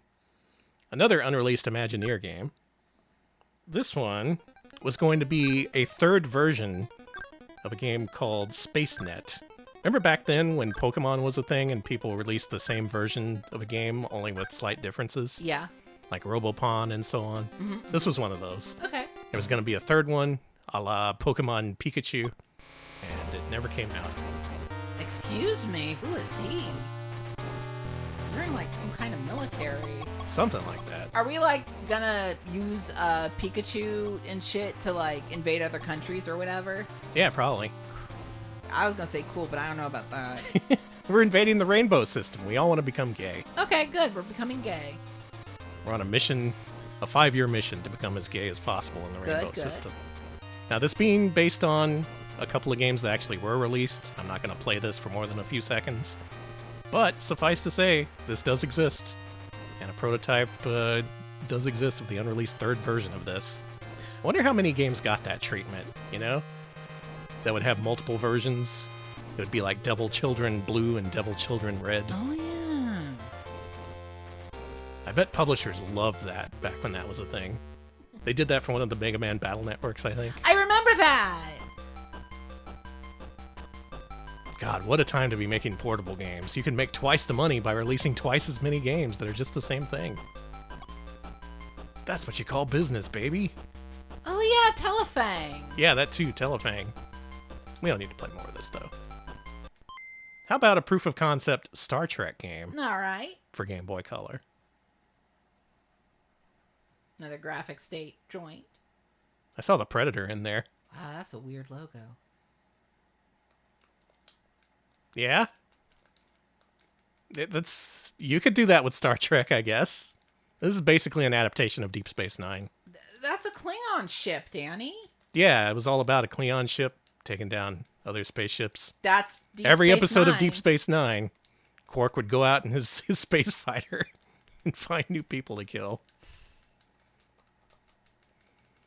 And he'd be like, wow, business at the bar is terrible. And Because then, I keep killing people. then he'd shrug his shoulders, freeze frame, roll credits. Well, what are you gonna do? Every episode of that show was the damn same. I love proof of concepts. You just look at them, you think, man, I can see why this was never released. Then you move on to the next game. Superman Battle for Metropolis. Oh, we're in for a treat with this one. Are we? There's that accursed armadillo. Superman, infamous for having a slate of terrible games. So many Superman games are terrible. This is the theme song from the 90s cartoon. Oh, cool. So I think this is based on the 90s cartoon. Look at this Superman.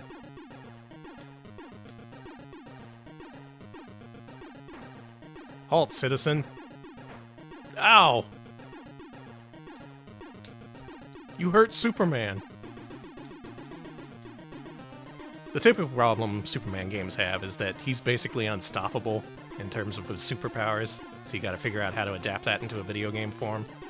You can't punch anybody. You can't punch anybody. Can I fly? Can I? Okay, there we go. A little bit. There was a monochrome Superman game based on the cartoon series, I think. But this color version never came out. He's kicking the shit out of dudes. What are you? Oh, you freed someone else. What are you doing? He's opening a present. It is Christmas. Whoa, that guy just punched Superman to death. It happens. Holy shit. Make that guy the next Superman. He's pissed. I pushed start. Oh? Oh? I pushed select. Superman has bombs that come from his feet? Whoa, whoa, whoa. You're good. Superman getting caught up in a helicopter's blades would be pretty funny. You need to see the new Superman movie. I've heard it's good. It's good.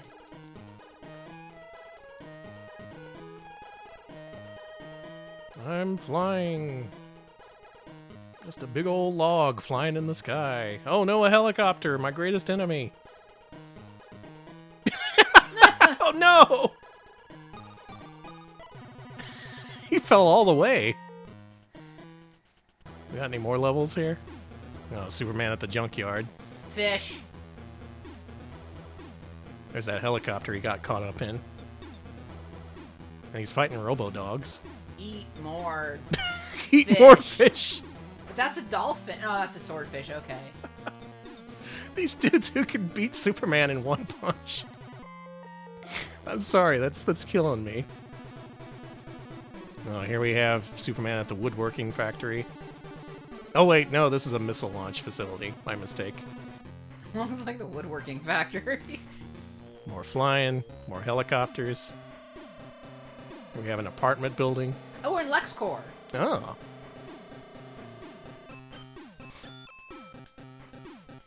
Lex Luthor is his enemy.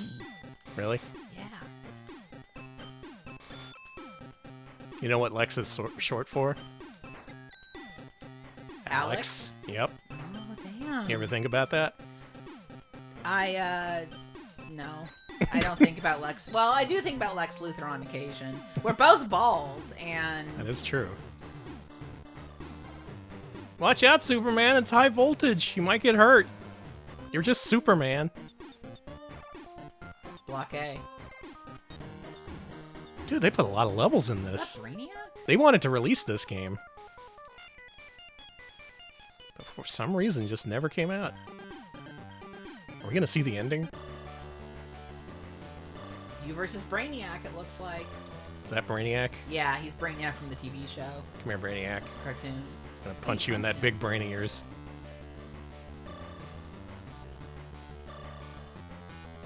I like that punch. Take that, Brainiac. Some brain you got. Yeah, and the Superman cartoon is really, really good. I highly recommend it. I think I beat Brainiac. Yay, we There you win! go. Good job, Superman. Sutakun GB. Oh, I know that guy. What do I know him from? This is another game that came out on Super Famicom before this one. Oh, that's where I know Another him from. very late era Super Famicom game. Sort of an action puzzler. And they were going to adapt this to Game Boy Color. Then they fully made it, and then they went, eh. This one. Yeah, this little guy. This looks amazing! You can absorb little blocks and stack them up. This would have worked really well on Game Boy Color, in my opinion. And everything's been redrawn to look Game Boy colorized, and it still looks really good. This is a game with really, really good animation, even on Super Famicom.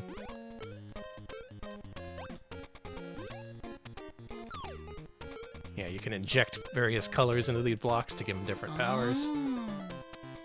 Very neat game. It's one I've never wanted to play much because eventually these games start to hurt my brain. Yeah. And I'm like, I'm not enough of a brain lord to get this. But if you're a brain lord, you might enjoy Sutakun GB for Game Boy and For Super Game Boy. Famicom. Play it, why don't you? Why don't you? Why don't you? Why don't you? Why are we yelling?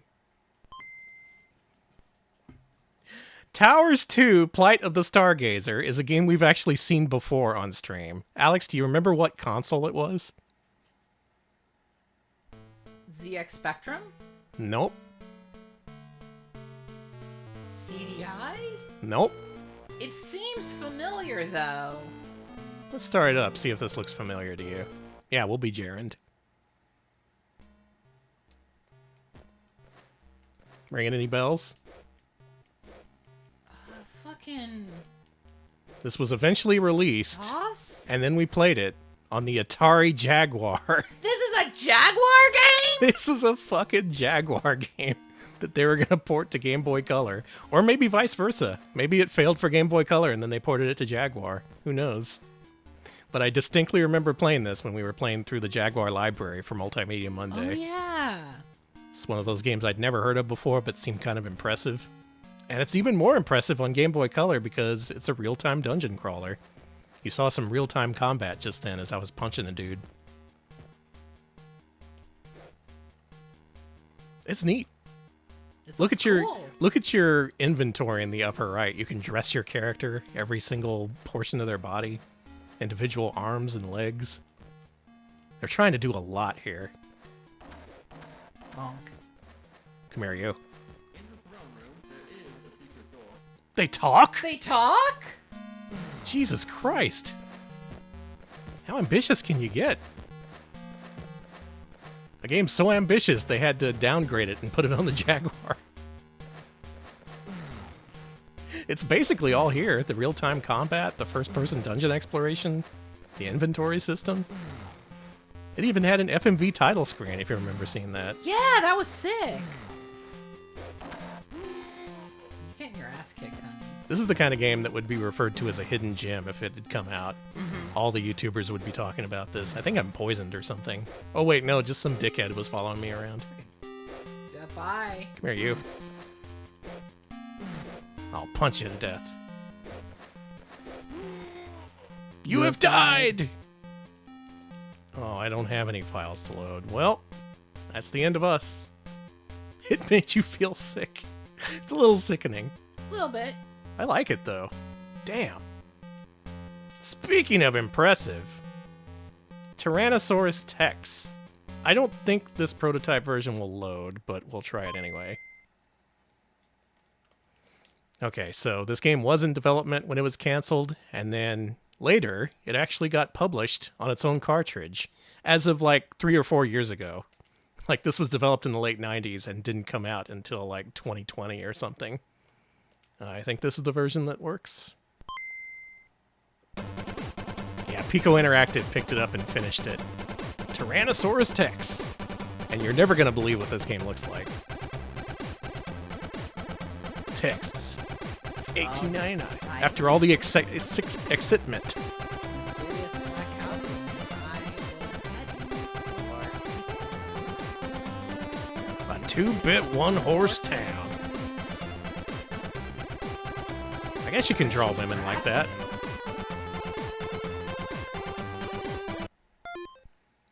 Look at this.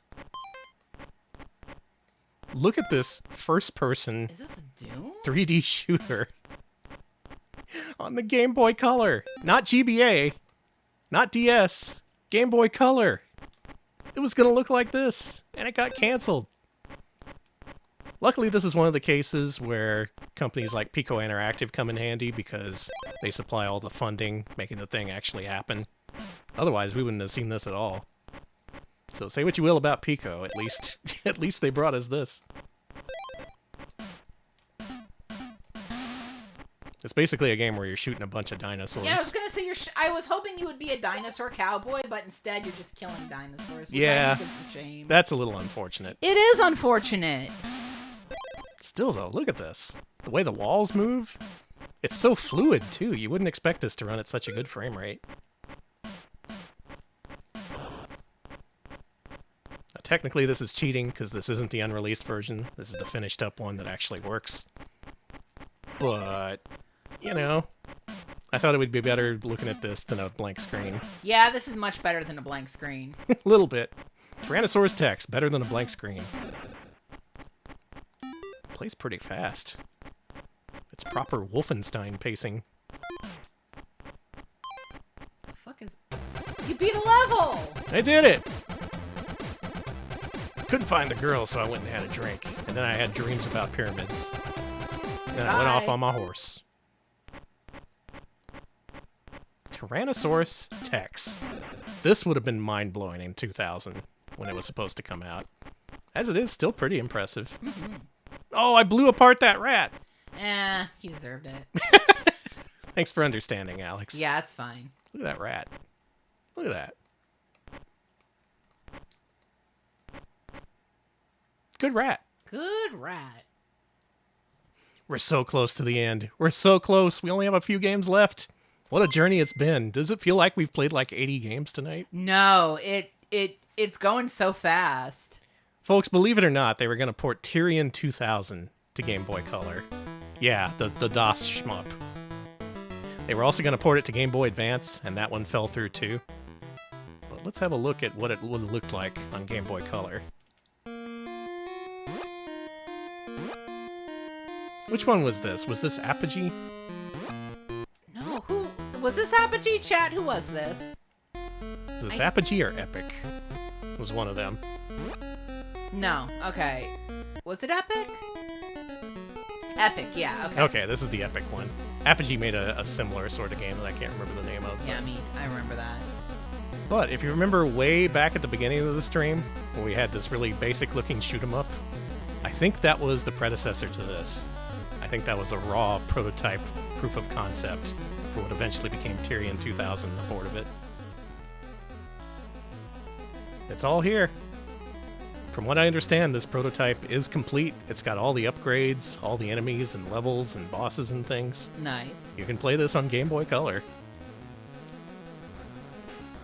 Would have been a scoop to have this back in the day. Because Tyrion 2000, a lot of people remember it. Would have sold a few copies, I imagine.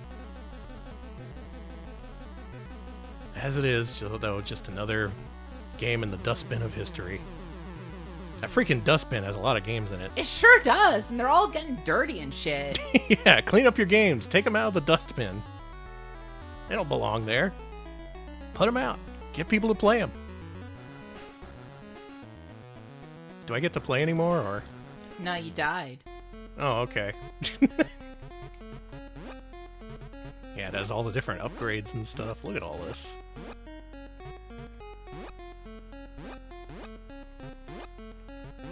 Alright, I have a better weapon now, so let's... There we go. Now we can play the damn game. Actually, this weapon seems kind of shitty, too. But it does spray bullets all over the place. That's what's important.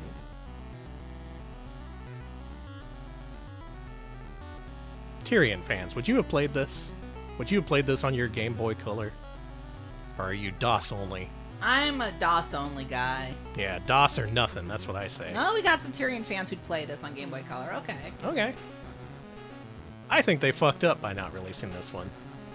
Especially for the games that we've seen that are almost complete, that have pretty unique concepts, or at least something that would sell. I think people dropped the ball back then. There was a lot of stuff coming out for Game Boy, sure, but damn. A lot of stuff just got lost and unreleased, which didn't really deserve to. At least we have these prototypes, I suppose. But let's move on to the conclusion of our little story. Okay. With one last game before our finale. Guess what? It's another racing game.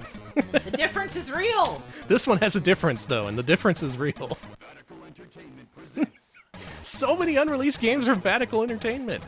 a Vicarious Visions game.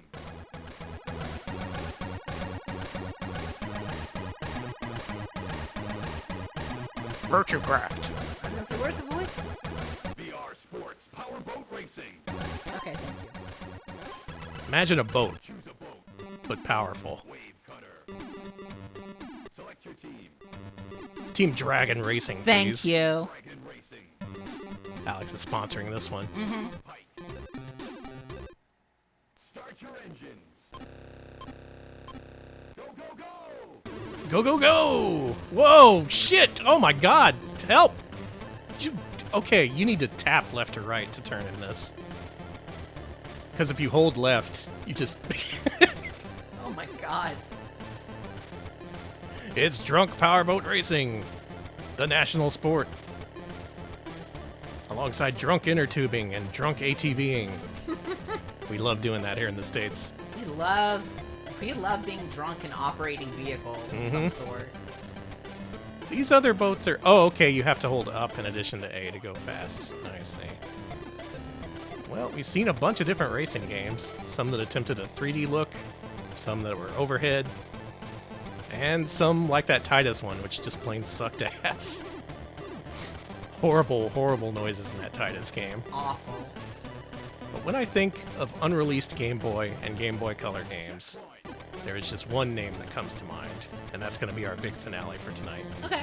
This game was eventually canceled and then retooled, and that retooled version was also canceled. Good. So we're going to start with the retooled version and work our way backwards, because the original license is what really makes this one interesting. If you know where this is headed, don't spoil the surprise Yeah, just no yet. spoilers, please. But we're going to start out with our finale here. Seraphis Kane, thank you for the 50 bits. Remember in the 90s when drunk snowmobilers were like a thing that made national headlines? Oh yeah, everyone wanted to drunk snowboard, a drunk snowmobile all over the place. It's Bobby! It's Bobby's World! An unreleased Bobby's World game for Game Boy that would have had Super Game Boy support. thus the limited amount of color here. It's made by Unexpected Development, who made that Beethoven game that we played during our rare and expensive Game Boy game stream. Yeah. They specialize in Game Boy games that either barely made it out or were fully canceled. Yeah, Howie Mandel's back. It all comes back to Howie Mandel. You knew I'd find a way to link him to this. Now, the conceit of this game is Bobby is having dreams, and he's in the dreams, and you gotta help him. Bobby looking really big and lanky, I gotta say. He's usually like a really small guy in the cartoon.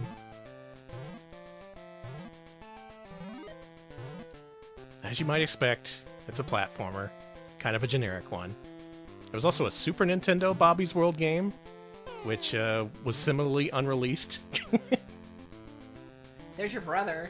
Your brother's flying around, flapping his arms. A lot of people wanted a Bobby's World game to happen, and they tried multiple times, but none of them ever made it to market. Not for Super Nintendo, not for Game Boy. Can I be real? Bobby looks like shit here. Look, it's raining cats and dogs. Oh.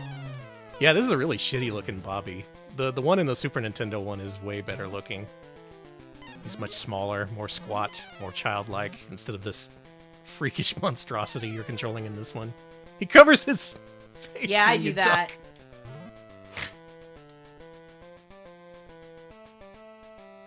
So the original version of this was featured in Nintendo Power, and they said, this sucks, don't buy it.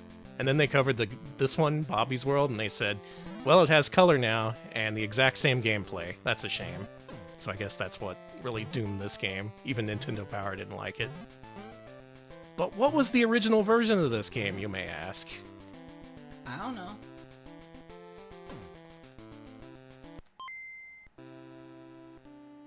No. No. It's a lost Home Alone game. Home Alone 2, Kevin's Dream. Are you kidding me? A lot of Home Alone games came out, unlike Bobby's World. But this one, not being based on a movie and being a spin-off based on just their own original concept, is kind of mind-blowing to me. Kinda is. There's also the fact that I've seen Home Alone 1 and 2 at least 50 times each, because I had a sibling who was obsessed with these movies as a young kid. And you know those young kids, when they find a movie they like, they'll just watch them over and over again? Yeah. That was me. That was me in Home Alone and Home Alone 2. So I've seen these movies a shit ton. And the fact that there's an unreleased Game Boy game that's not based on the movies, that just goes off in its own direction to be about Kevin's dream? Like, what the fuck? Someone Okay. thought this was a good idea. I did. No, I did. Hell, my sibling would have bought this. They would have eaten this up. A lot of Kevin fans. Executive producers Howard Phillips. I know Mr. it's good. Mr. Howard and Nestor himself. Mr. Nintendo helped make this happen, except it didn't happen. Well, this certainly is an unexpected development. Talk about unexpected development. Great minds think alike. True. Thank you. Very true. Originally scheduled for release in 1992, then they had to delay it to incorporate the Bobby's World license, and then that got canceled. Wow. So you're Kevin, you're having dreams, and this game may look suspiciously familiar based on what you've just seen. Come on. It's Kevin. He's on the rooftops. This is his dream. This is Kevin's dream. Kevin, are you okay? And check it out. Check out who the enemies are in this. Oh, it's Marvin, pal. It's a flying Joe Pesci who you can throw anvils to, and he has to catch them, and then he falls to his death, a la Rob Lowe in Fox Hunt. Oh, yeah. This is what I really like about unreleased games. This truly demented shit that you can only imagine someone would have dreamed up, literally. But then they turned it into a game and intended it for release. The only shame about it is that it never happened. A freaking lost Home Alone game where you fight the wet bandits in Kevin's dreams. A more perfect game has never existed, I don't think. Also, this game sucks ass, as you might have Seems like it. expected. Oh, there's Marv. Daniel Stern out here, too. Hey! Birds! The birds peck Kevin to death! It's fine. Kevin's mom when he gets back to death. Kevin! Kevin! You're dead. All the licenses to get, not even based on one of the movies. Like, no, this Kevin character needs to have he needs to be more fleshed out. Let's see what's inside of his dreams. What's he dreaming about? Oh, the wet bandits? Okay. That would make sense. I guess he would have dreams about them years on after they tried to kill him multiple times. Yeah, I was gonna say, that's probably pretty traumatizing for the kid. Yeah. Yeah, when the Kevin is Lord. He doesn't cover up his face when he's ducking in this one. He's less cowardly than Bobby. True. Oh, I don't have any anvils. I can't kill Daniel Stern. I just love that they're flapping their arms.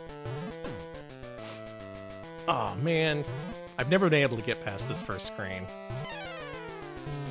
Well, let's kill off Kevin. Okay. I bet you there's a good game over screen. Die, Oh, you can Kevin. just die right at the start. Here we go. Yeah, no spoilers. We got other parts. Yeah, no spoilers here, There folks. we go. Look at his face. It's a really good fucking face. That's Home Alone 2, Kevin's Dream, which later became Bobby's World, which later became nothing, because neither of them were released. Now, if you look on the cutting room floor, you'll find out many of the differences between the different versions of the game. They fully reskinned this to feature characters from both franchises. Bobby's World, he fights his siblings or whatever. I've never seen much of that show. But in Home Alone 2, Kevin's Dream, they have custom boss characters, which I think I'm going to show you right now. All right, so here's the first one. Some sort of harpy version of Harry? Or like some kind of bird? He's a bird man now. And he's pissed. He's gonna kill Kevin in his dream. Boss 2 is a much larger Harry. Harry's huge. Huge hand Harry, they call him. He's gonna crush Kevin. Crush his skull between his huge hands. And Boss 3 is, of course, robotic head versions of the Wet Bandits. Of course. I really like the art here. They really do look like him. And my favorite, the final boss of this game. You're not ready for this one.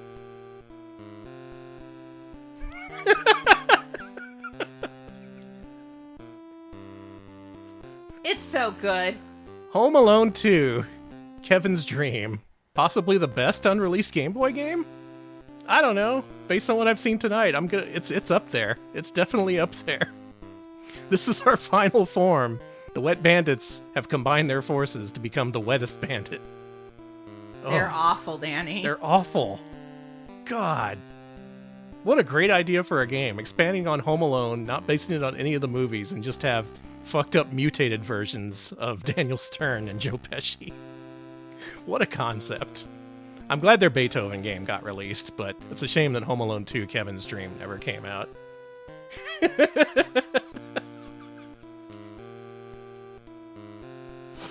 Yep. That's them.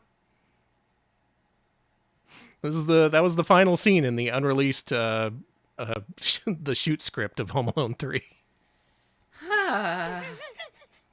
So Alex, what do you think?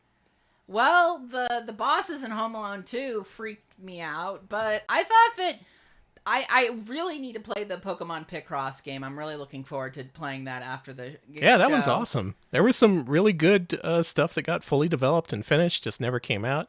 Some really promising RPGs and action RPGs. And Rap Quest. And Rap Quest featuring Cool Q, definitely not Vanilla Ice. And 2 more Austin Powers games. The Lost Austin Powers games.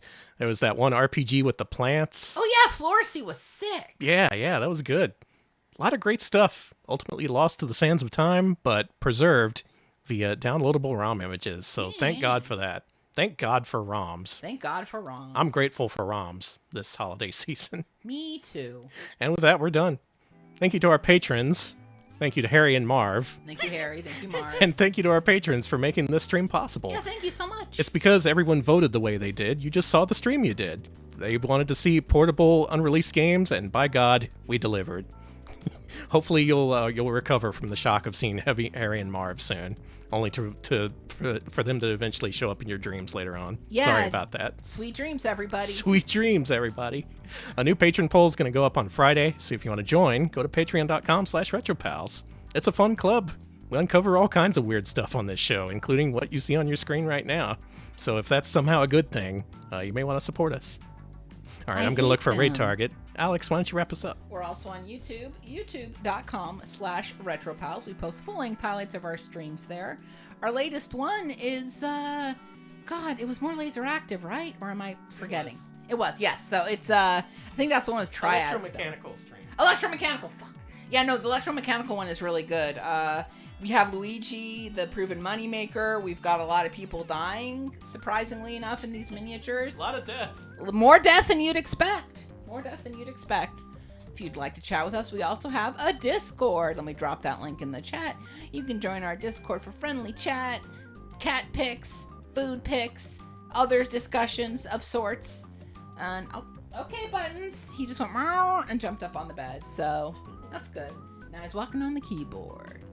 We also are on Blue Sky. I'm going to drop that link in the chat. You can follow us on Blue Sky to find out when we go live.